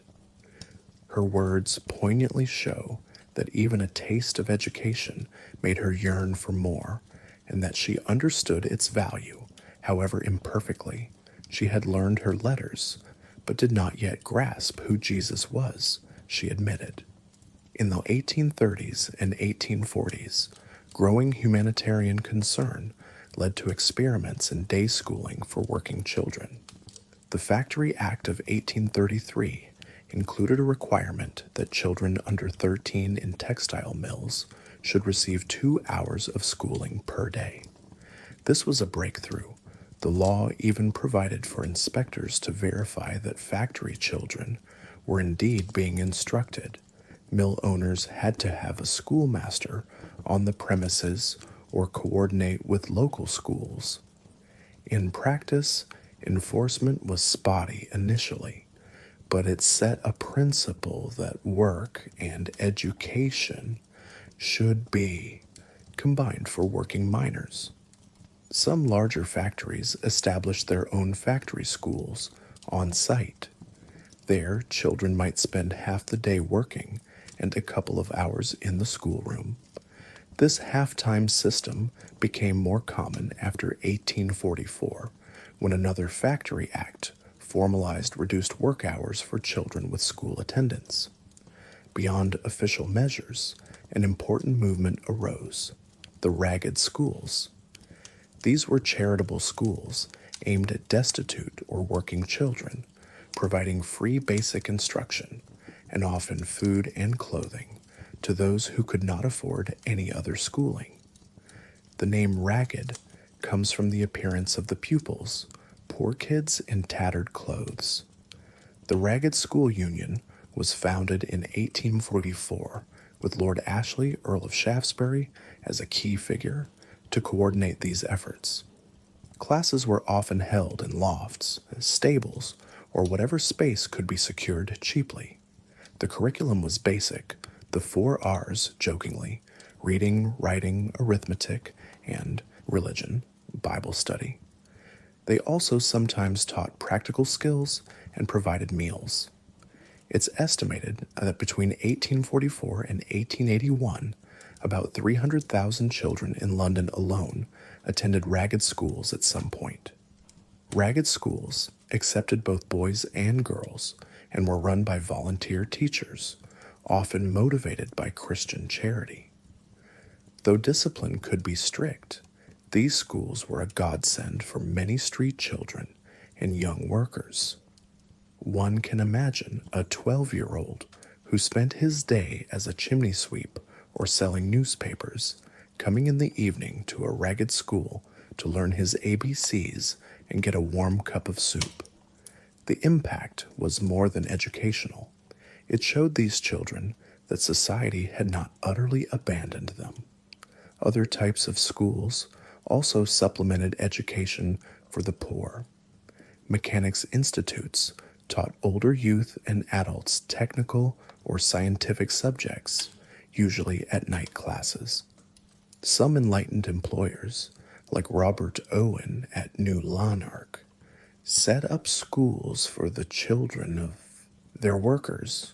Owen's infant school was famous for not using corporal punishment, a rarity then. By mid-century, it was increasingly accepted that child labor should be limited and schooling increased. The Mines Act 1842 removed the youngest children from mines entirely, no under 10s, which indirectly pushed them toward school. Factory Acts in 1844 and 1847 further restricted child labor and effectively mandated more schooling.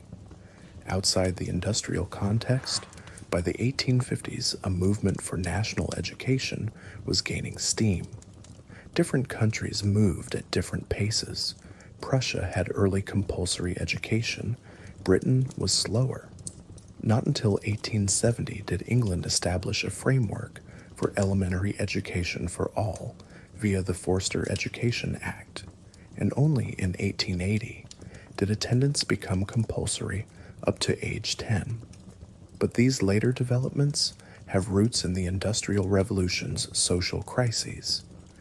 People saw the chaotic lives of city children and realized that leaving education to chance was not only cruel but also harmful to the nation's future.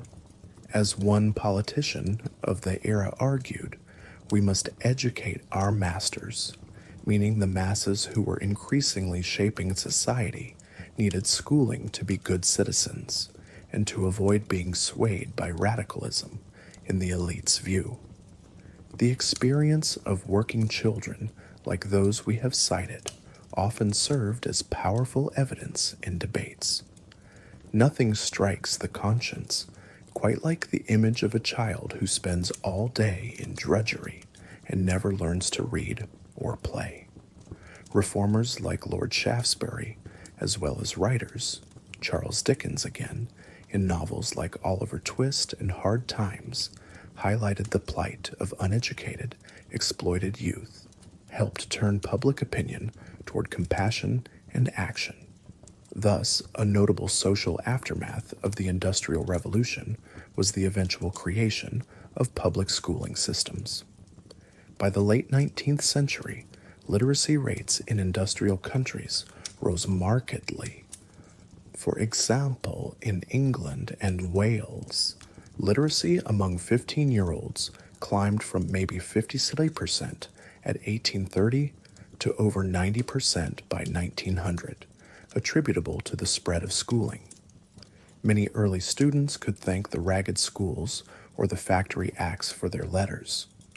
We should mention the interplay of religion and education.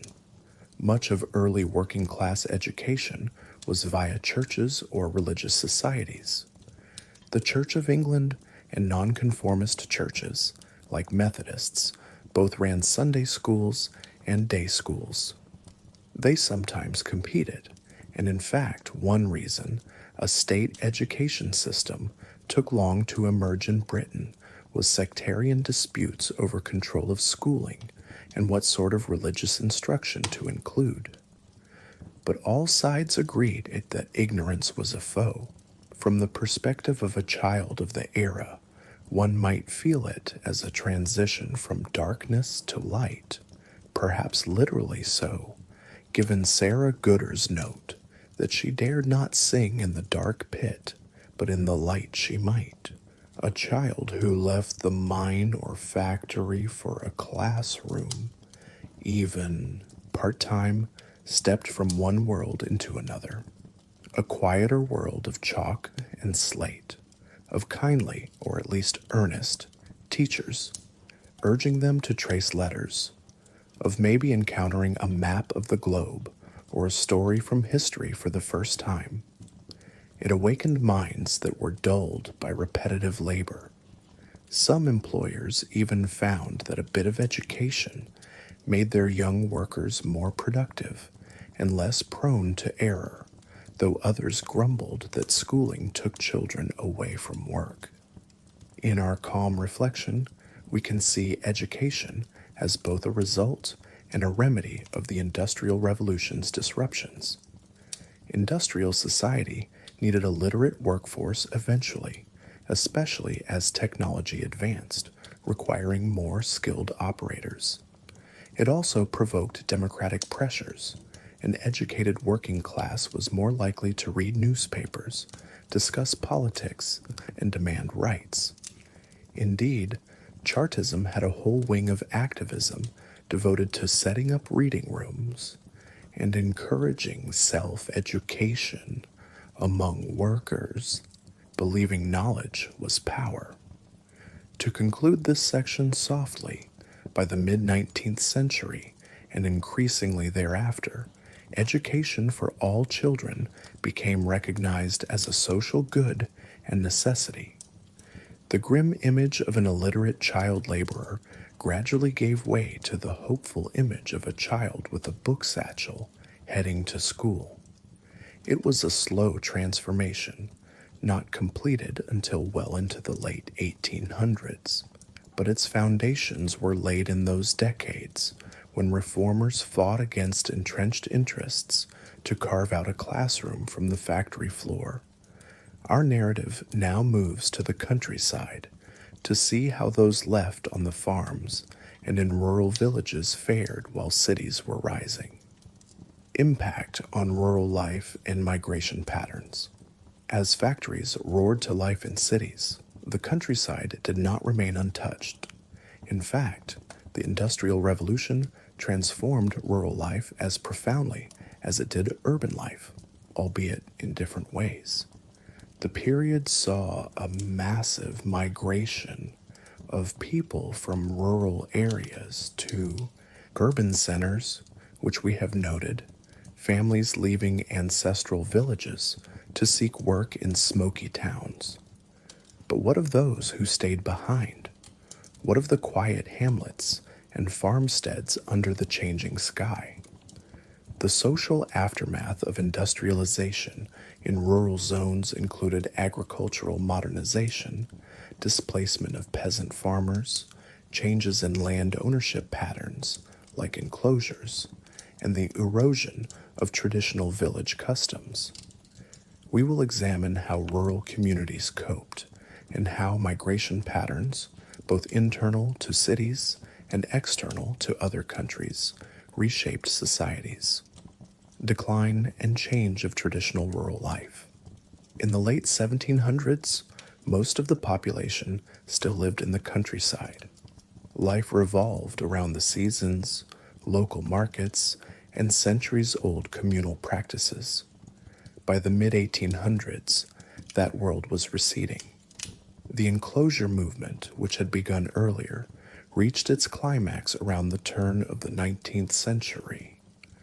Enclosure meant that common lands, once used collectively by villagers for grazing animals or gathering wood, were fenced off into private holdings. Small farmers who owned or leased strips in the open fields often found themselves pressured to sell out to larger landowners, or their leases not renewed. The intent was to create larger, more efficient farms, practicing modern crop rotation and using new tools, like seed drills. Enclosure did indeed boost agricultural output and helped feed the growing urban population, but it also uprooted many rural poor who lost their traditional rights and means of subsistence.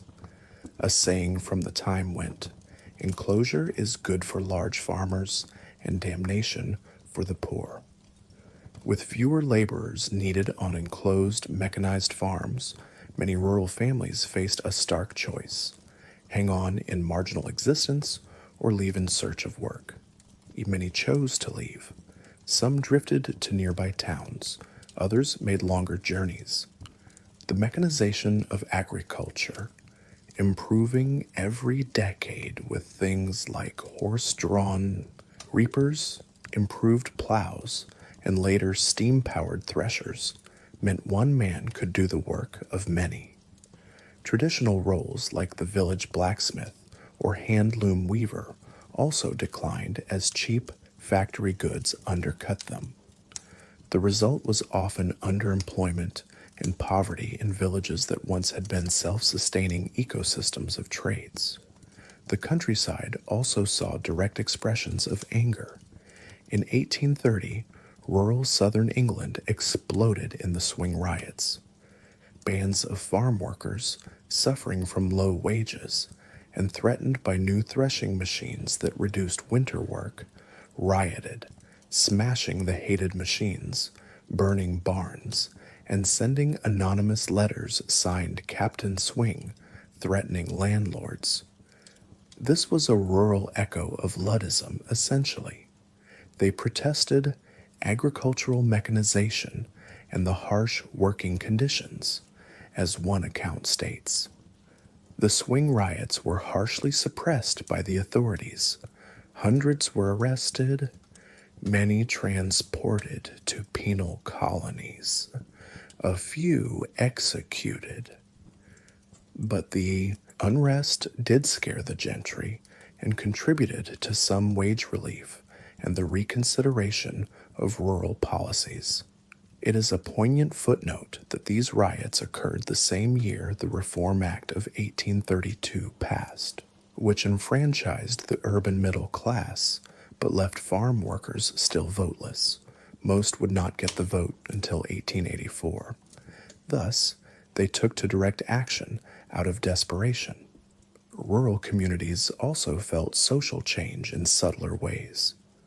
Old feudal ties between lord and peasant had been eroding for centuries, but industrial wealth accelerated the shift. Aristocratic landlords now mingled with or were supplanted by new money industrialists who purchased estates. Some villages lost their squire because the family sold out to go invest in railways or factories elsewhere.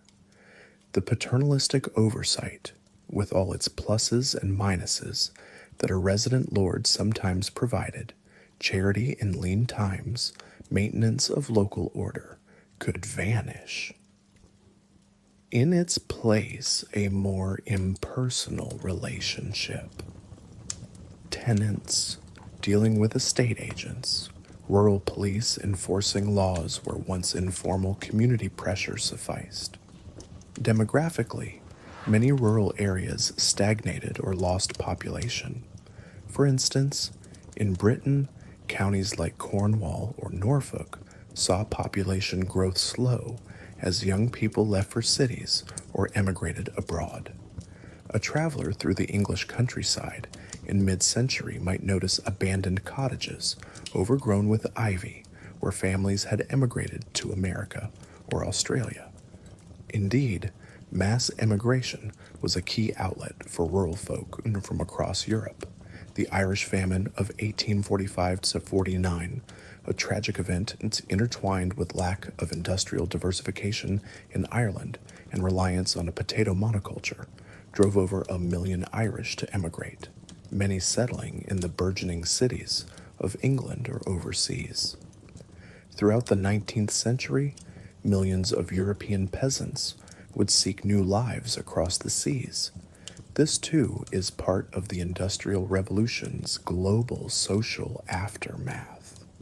The European diaspora of the 1800s to the Americas, Australia, South Africa, etc., was fed by rural dislocations and the lure of better opportunities or free land elsewhere.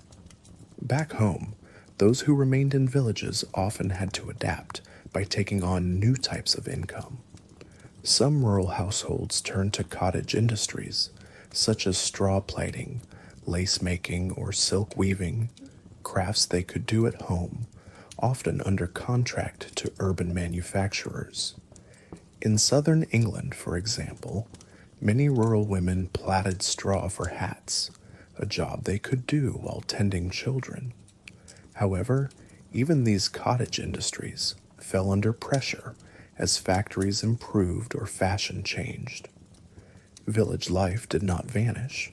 The countryside remained inhabited and vital in its own right, but the character of rural society changed. Where once a village might have been a tight-knit, self-contained world, by 1850 it was likely in regular contact with larger markets, especially after railways connected remote areas. The arrival of the railroad in or near a village was an event often met with mixed feelings: excitement at easier travel and access to goods, but also fear that it would whisk away the young and undermine local traditions. Trains indeed meant that fresh milk and produce could be shipped to cities quickly, leading to more specialized agriculture. Some areas became dairy hubs, others market gardening zones. They also meant that villagers could go to town for a day's work or markets, something hardly conceivable before except on foot or by cart. In a tranquil evening in a still farming hamlet, one might have sensed the encroaching modern world. Faint whistles of a distant train, or factory-made clothes on the villagers replacing homespun, or posters announcing a recruitment drive for settlers in Canada or factory workers in the north. Rural people were not oblivious to the wider changes. Many had relatives who had gone to Manchester or London, perhaps sending letters or the occasional remittance. The social fabric adjusted. Maybe the harvest feast was less well attended than in older days because so many young men were absent in the cities. Maybe the local school, if one existed, had fewer pupils, or conversely more, if a benevolent society started one to stem the rural exodus. Despite hardships, some positive developments reached the countryside too. Agricultural societies spread knowledge of improved farming, making the lives of progressive farmers better. The Poor Law Amendment Act of 1834 changed how rural poverty was managed, unfortunately, often for the worse initially, since it forced paupers into workhouses instead of giving outdoor relief in their homes. This was felt keenly in villages where the old poor law had been more compassionate.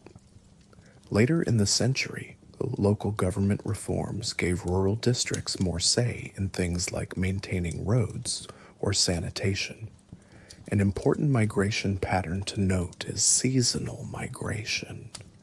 Even during industrial times, some laborers would migrate seasonally, Irish to England for harvest, Highlanders to lowland farms, etc.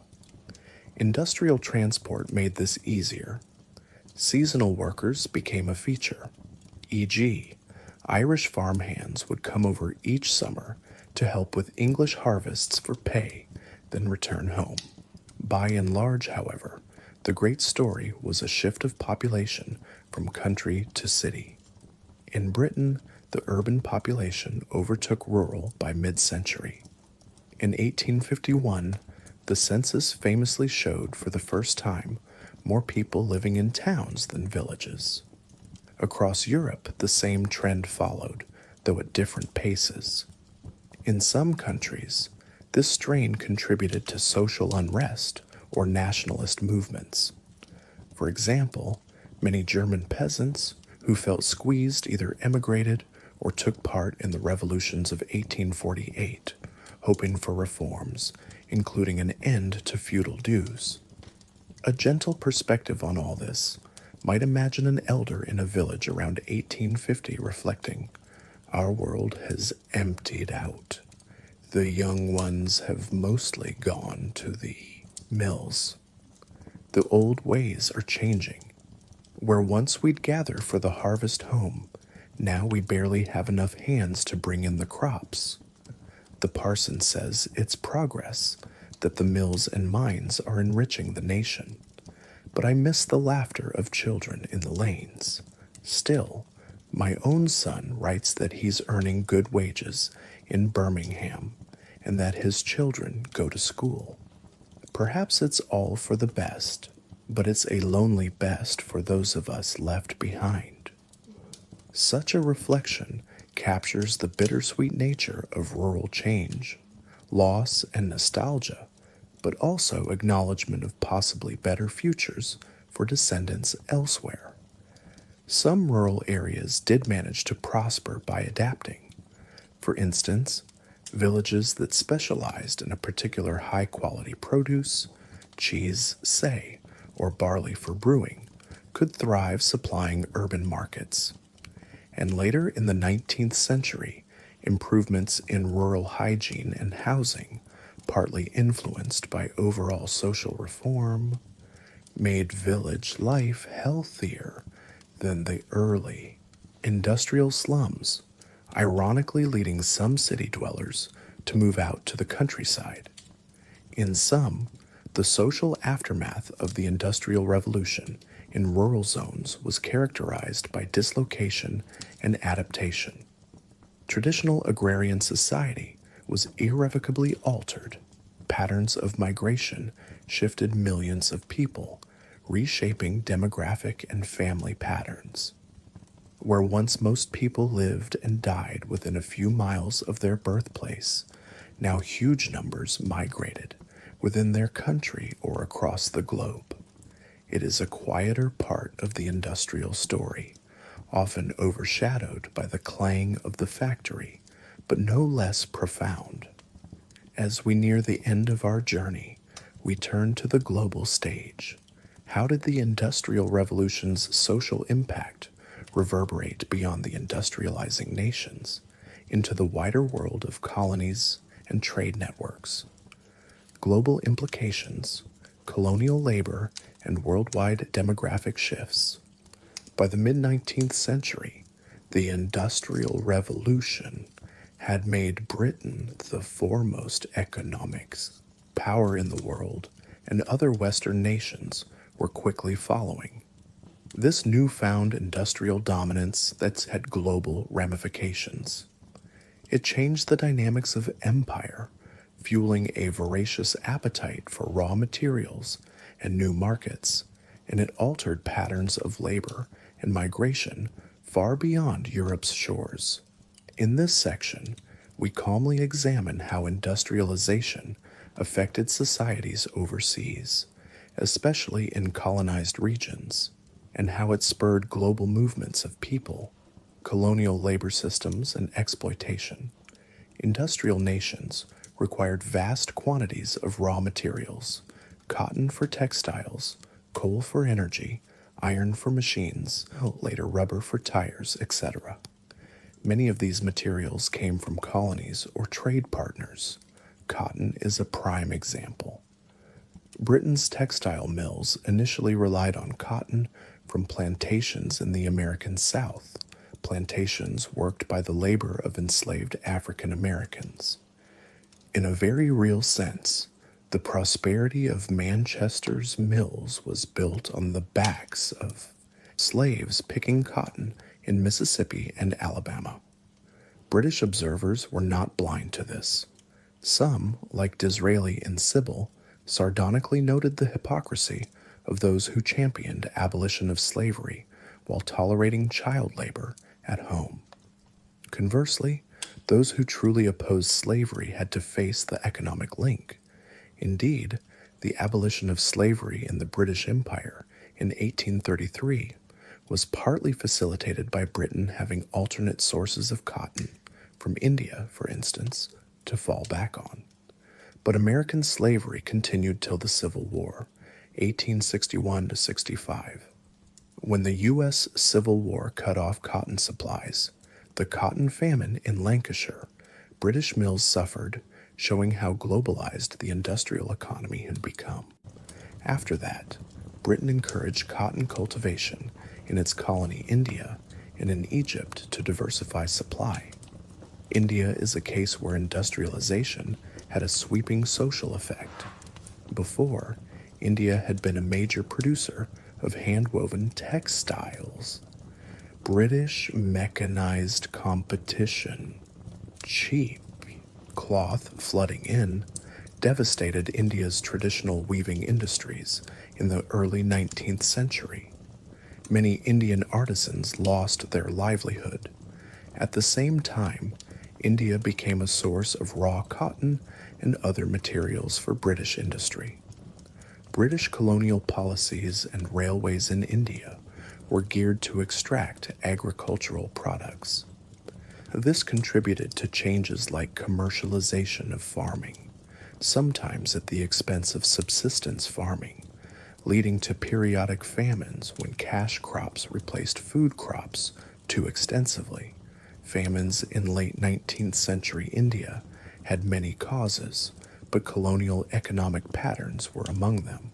Socially, this meant impoverishment for some Indian peasants and a shift in labor patterns, e.g., indebted farmers growing indigo or cotton for export under British planters' contracts. When Britain abolished slavery in its colonies, 1834, it turned to other forms of labor exploitation to supply plantations with workers. One system was indentured servitude.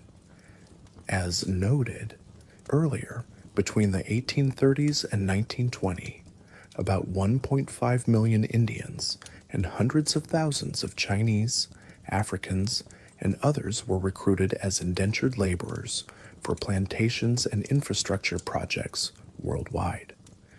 These indentured workers signed contracts, often under deceptive or coercive conditions, to work for 5 to 10 years in places like the Caribbean, Mauritius, Fiji, or Ceylon, Sri Lanka.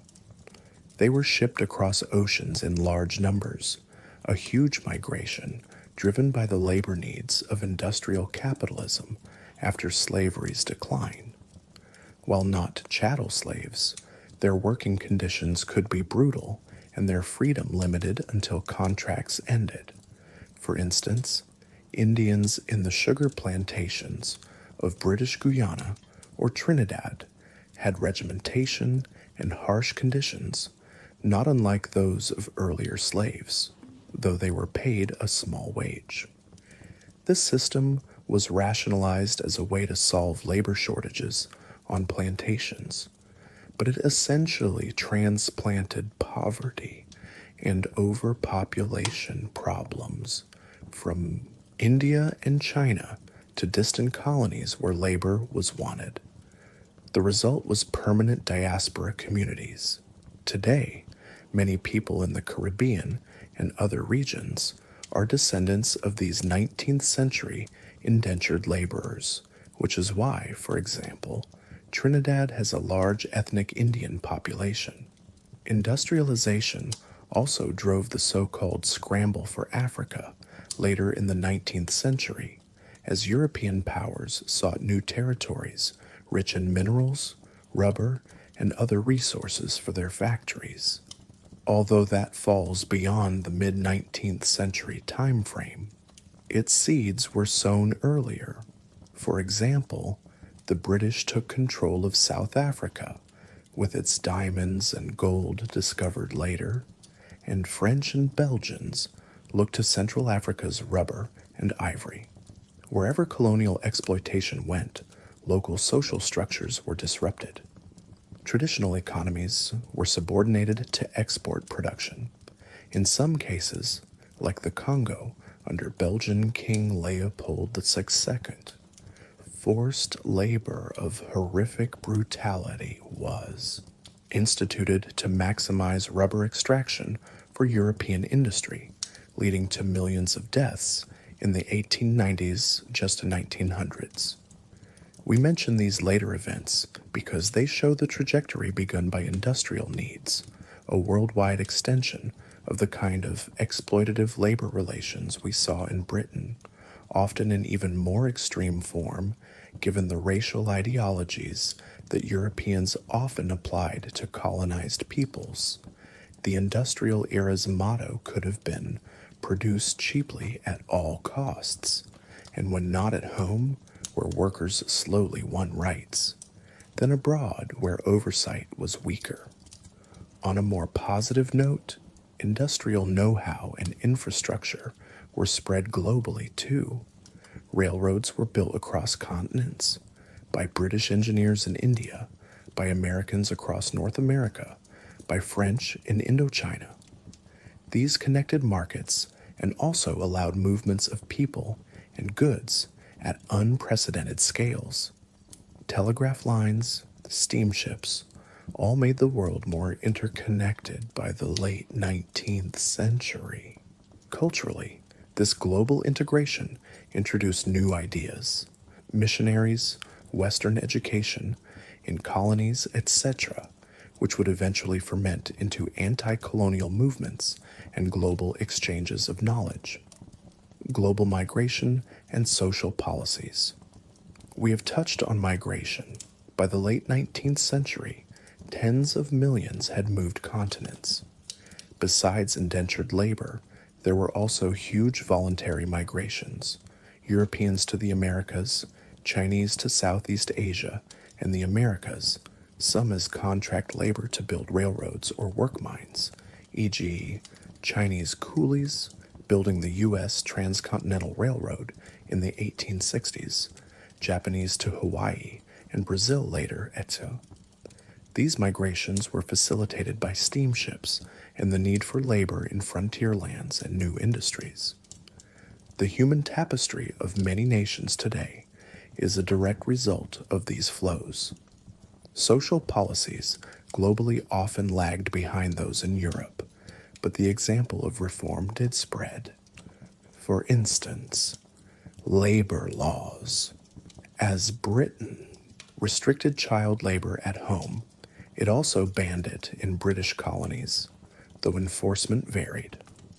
Abolition of slavery, a major social reform, was in part driven by changing economic thought that free labor was more efficient and morally superior. Industrial Britain pressured other countries to abolish the slave trade, and later slavery itself. Brazil and Cuba were last in the 1880s. So ironically, while industrial demand had fueled slave-based cotton, the industrial age also ended legalized slavery in much of the world. Another global demographic shift was the urbanization of the world. Industrialization eventually took root beyond Britain, in continental Europe, the United States, which by late 19th century surpassed Britain in industrial output, and Japan, rapidly industrializing after 1868 Meiji Restoration. By 1900, cities like New York, Berlin, and Tokyo were massive metropolises. The social effects we detailed, urban crowding, worker organization, etc., played out in those contexts too, with local variations. The social question was as alive in Chicago or Moscow as in Manchester, each with their emerging working classes and elites. Knowledge transfer helped. For instance, the international movements shared ideas on unions, socialism, etc., meaning reforms didn't have to start from scratch everywhere. In colonized regions, the introduction of even modest industry, like jute mills in Bengal or textile mills in Egypt, created small urban working classes and similar issues of wages and conditions, which local reformers began to tackle by the late 19th century. By the early 20th, you see labor strikes happening in places like India, China, Latin America, evidence that the social aftermath of industrialization truly went global.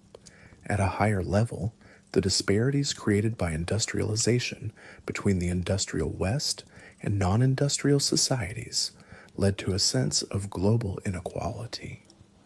European powers grew in military might. Steamships, rifles, rail logistics, enabling them to impose their will.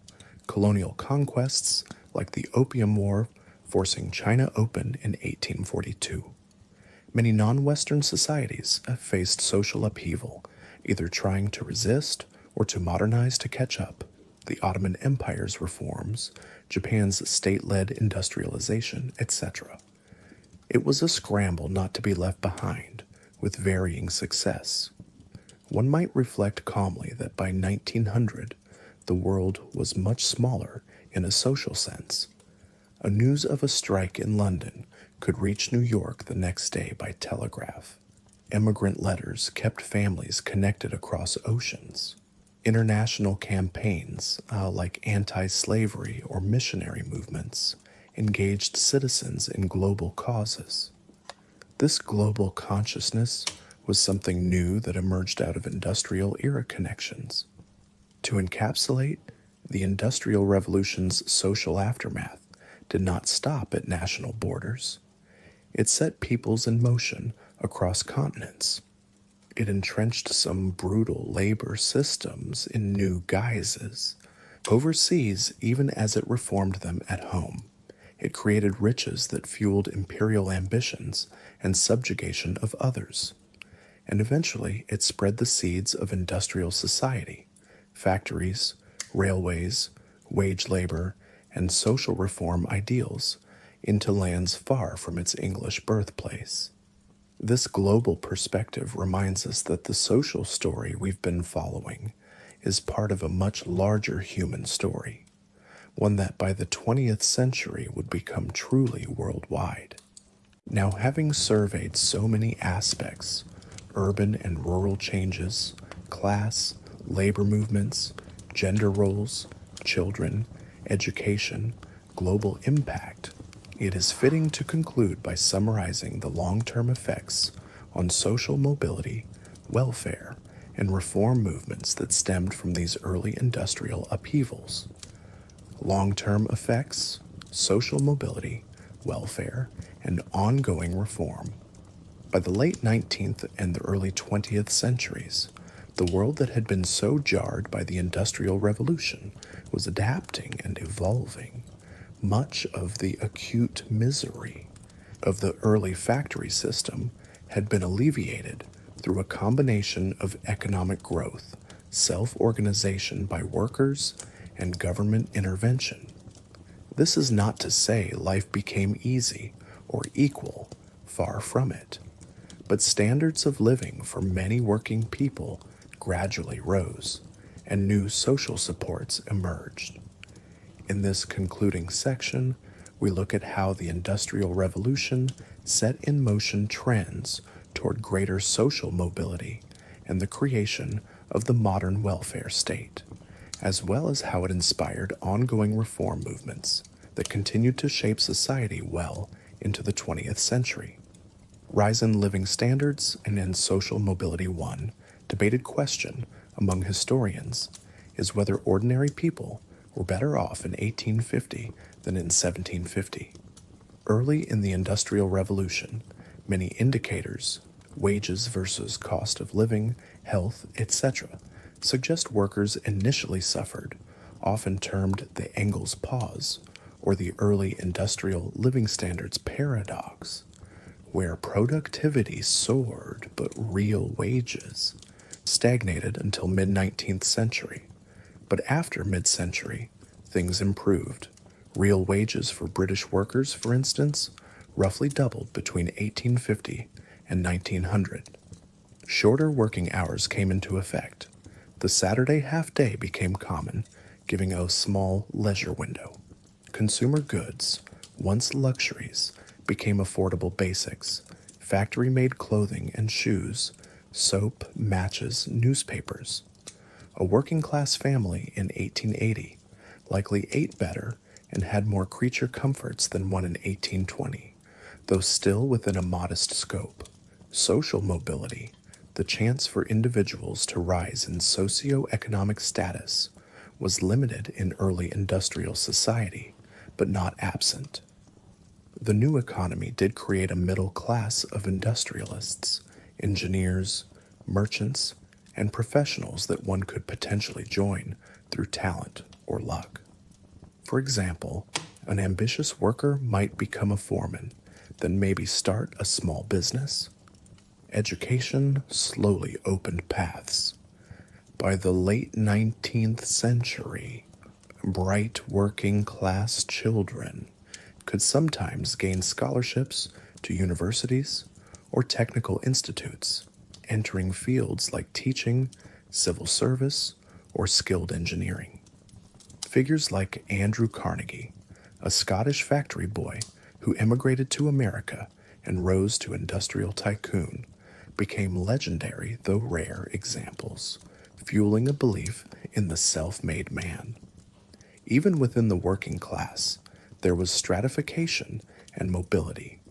Skilled trades had better pay and security. Over time, more workers could become skilled with access to training. The proliferation of new jobs, railway conductor, telegraph operator, machinist, etc., gave alternatives to the old grind of the cotton mill. Geographical mobility also helped social mobility. Moving to a booming city could yield better prospects, as many found when they left agrarian poverty for urban jobs. Even if slum life was tough, the chance to learn a trade or have steady wages was an improvement for some. One crucial long-term effect was the recognition of labor rights and the institutionalization of collective bargaining. By the early 20th century, trade unions were not only legal but influential in many countries, negotiating for wages, hours, and conditions, and even forming labor political parties.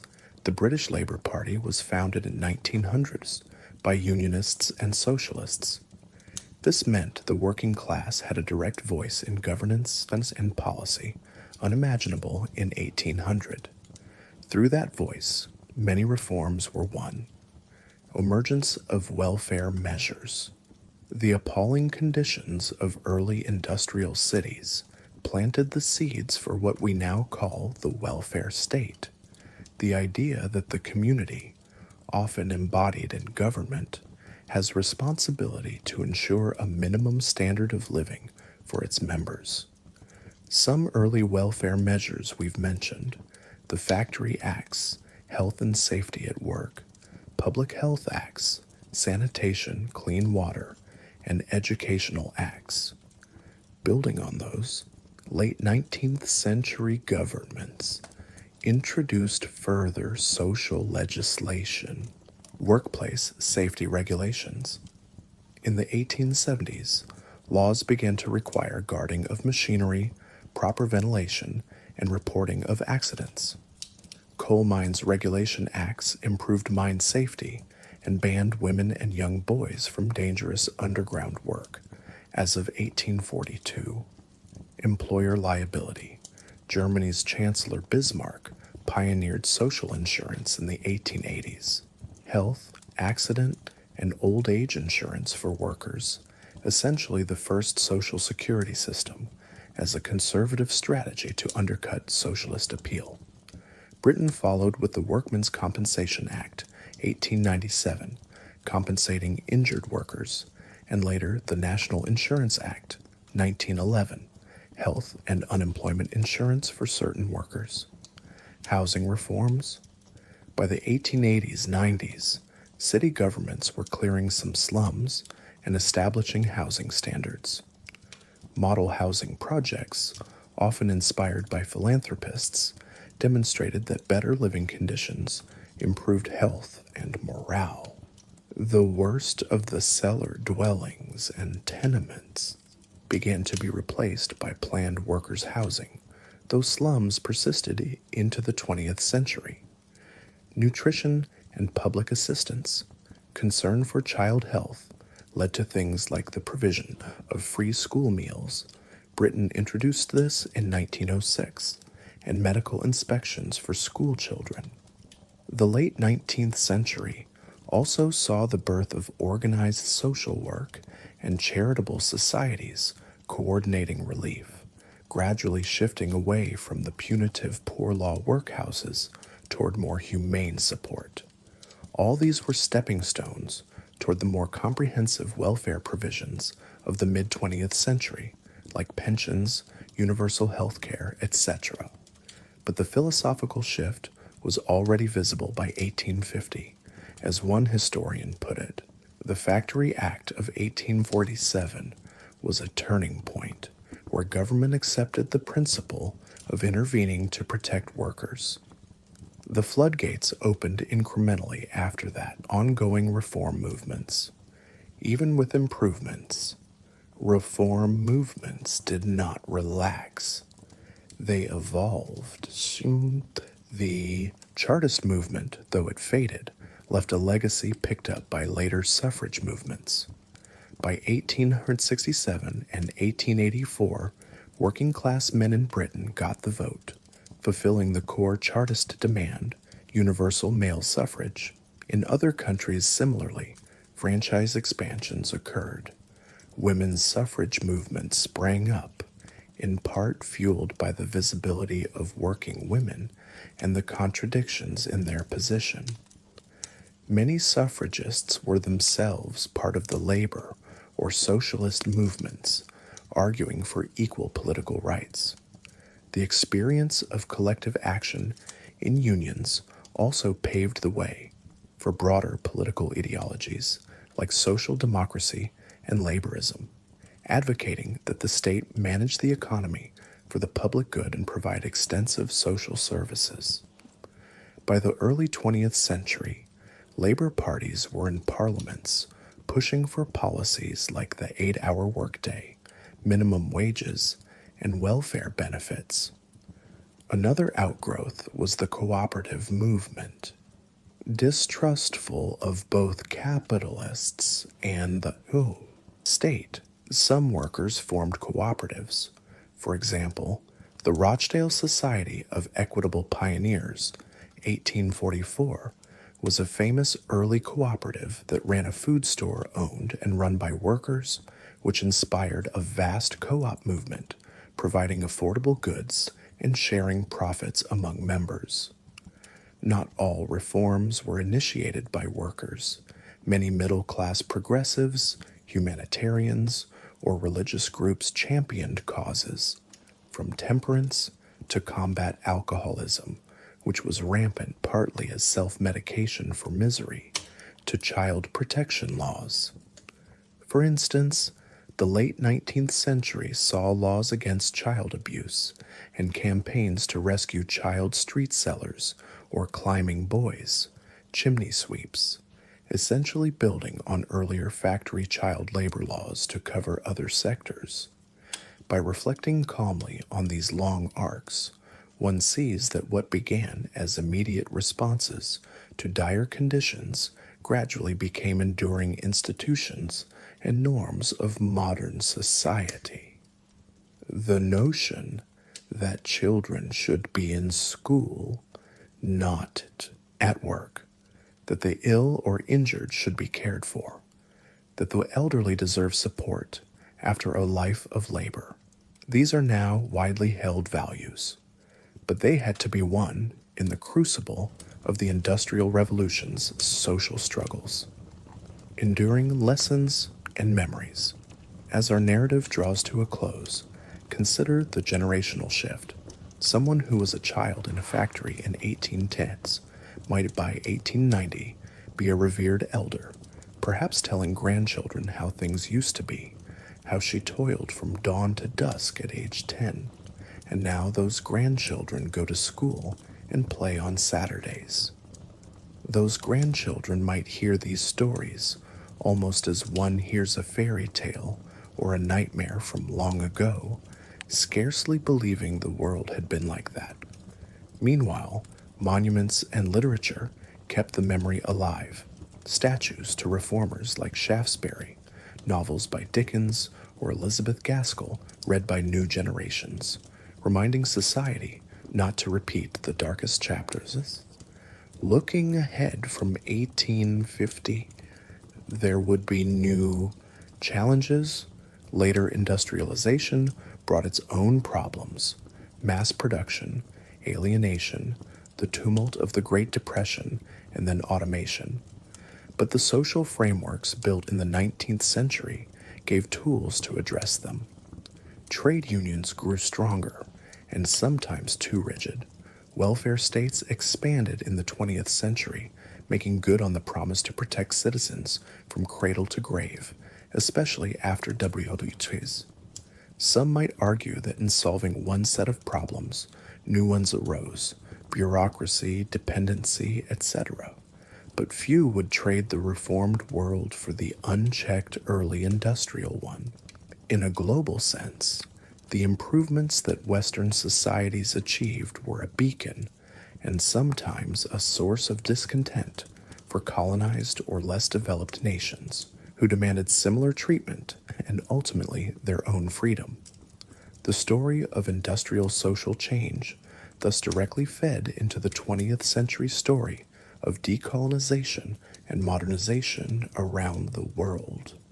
Finally, we can reflect on the resilience and resourcefulness of ordinary people through these transformations. In the span of a lifetime, many witnessed their world turned upside down and managed not only to adapt, but to improve it. They formed friendly societies to ensure each other when nobody else would. They taught themselves to read in night schools after grueling shifts. They marched peacefully in Chartist rallies to petition their government for justice.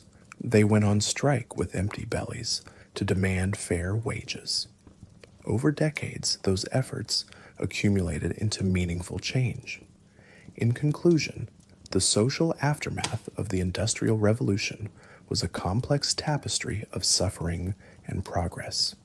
It began in smoke and squalor, and over time, through struggle and reform, it delivered rising hopes for a better life for the masses. The cities that once choked their inhabitants eventually built parks, libraries, and public baths. The factories that once chewed up children eventually became safer, better paid, workplaces with employee voices heard. The law, once blind to the plight of the poor, eventually recognized and protected their rights. None of these changes happened overnight, nor uniformly, and new social questions constantly arose, but the trajectory was toward greater humanity and social justice. As we end our calm, atmospheric journey through this critical period, it is with appreciation for the countless men, women, and children who endured and persevered. Their legacy is the modern social world we inherit, with its flaws, certainly, but also its hard-won commitments to human dignity. In the quiet of reflection, one might hear their echoes, The distant clamor of a factory bell now transformed into the school bell. The chant of workers at a meeting hall calling for an 8-hour day. The soft song a mother hums as she rocks her child to sleep after coming home from her shift, hopeful that her daughter's future will be brighter than her past. These are the human sounds of the social aftermath of the Industrial Revolution, an era that remade our societies and whose lessons continue to guide us as we strive for a more equitable and compassionate world.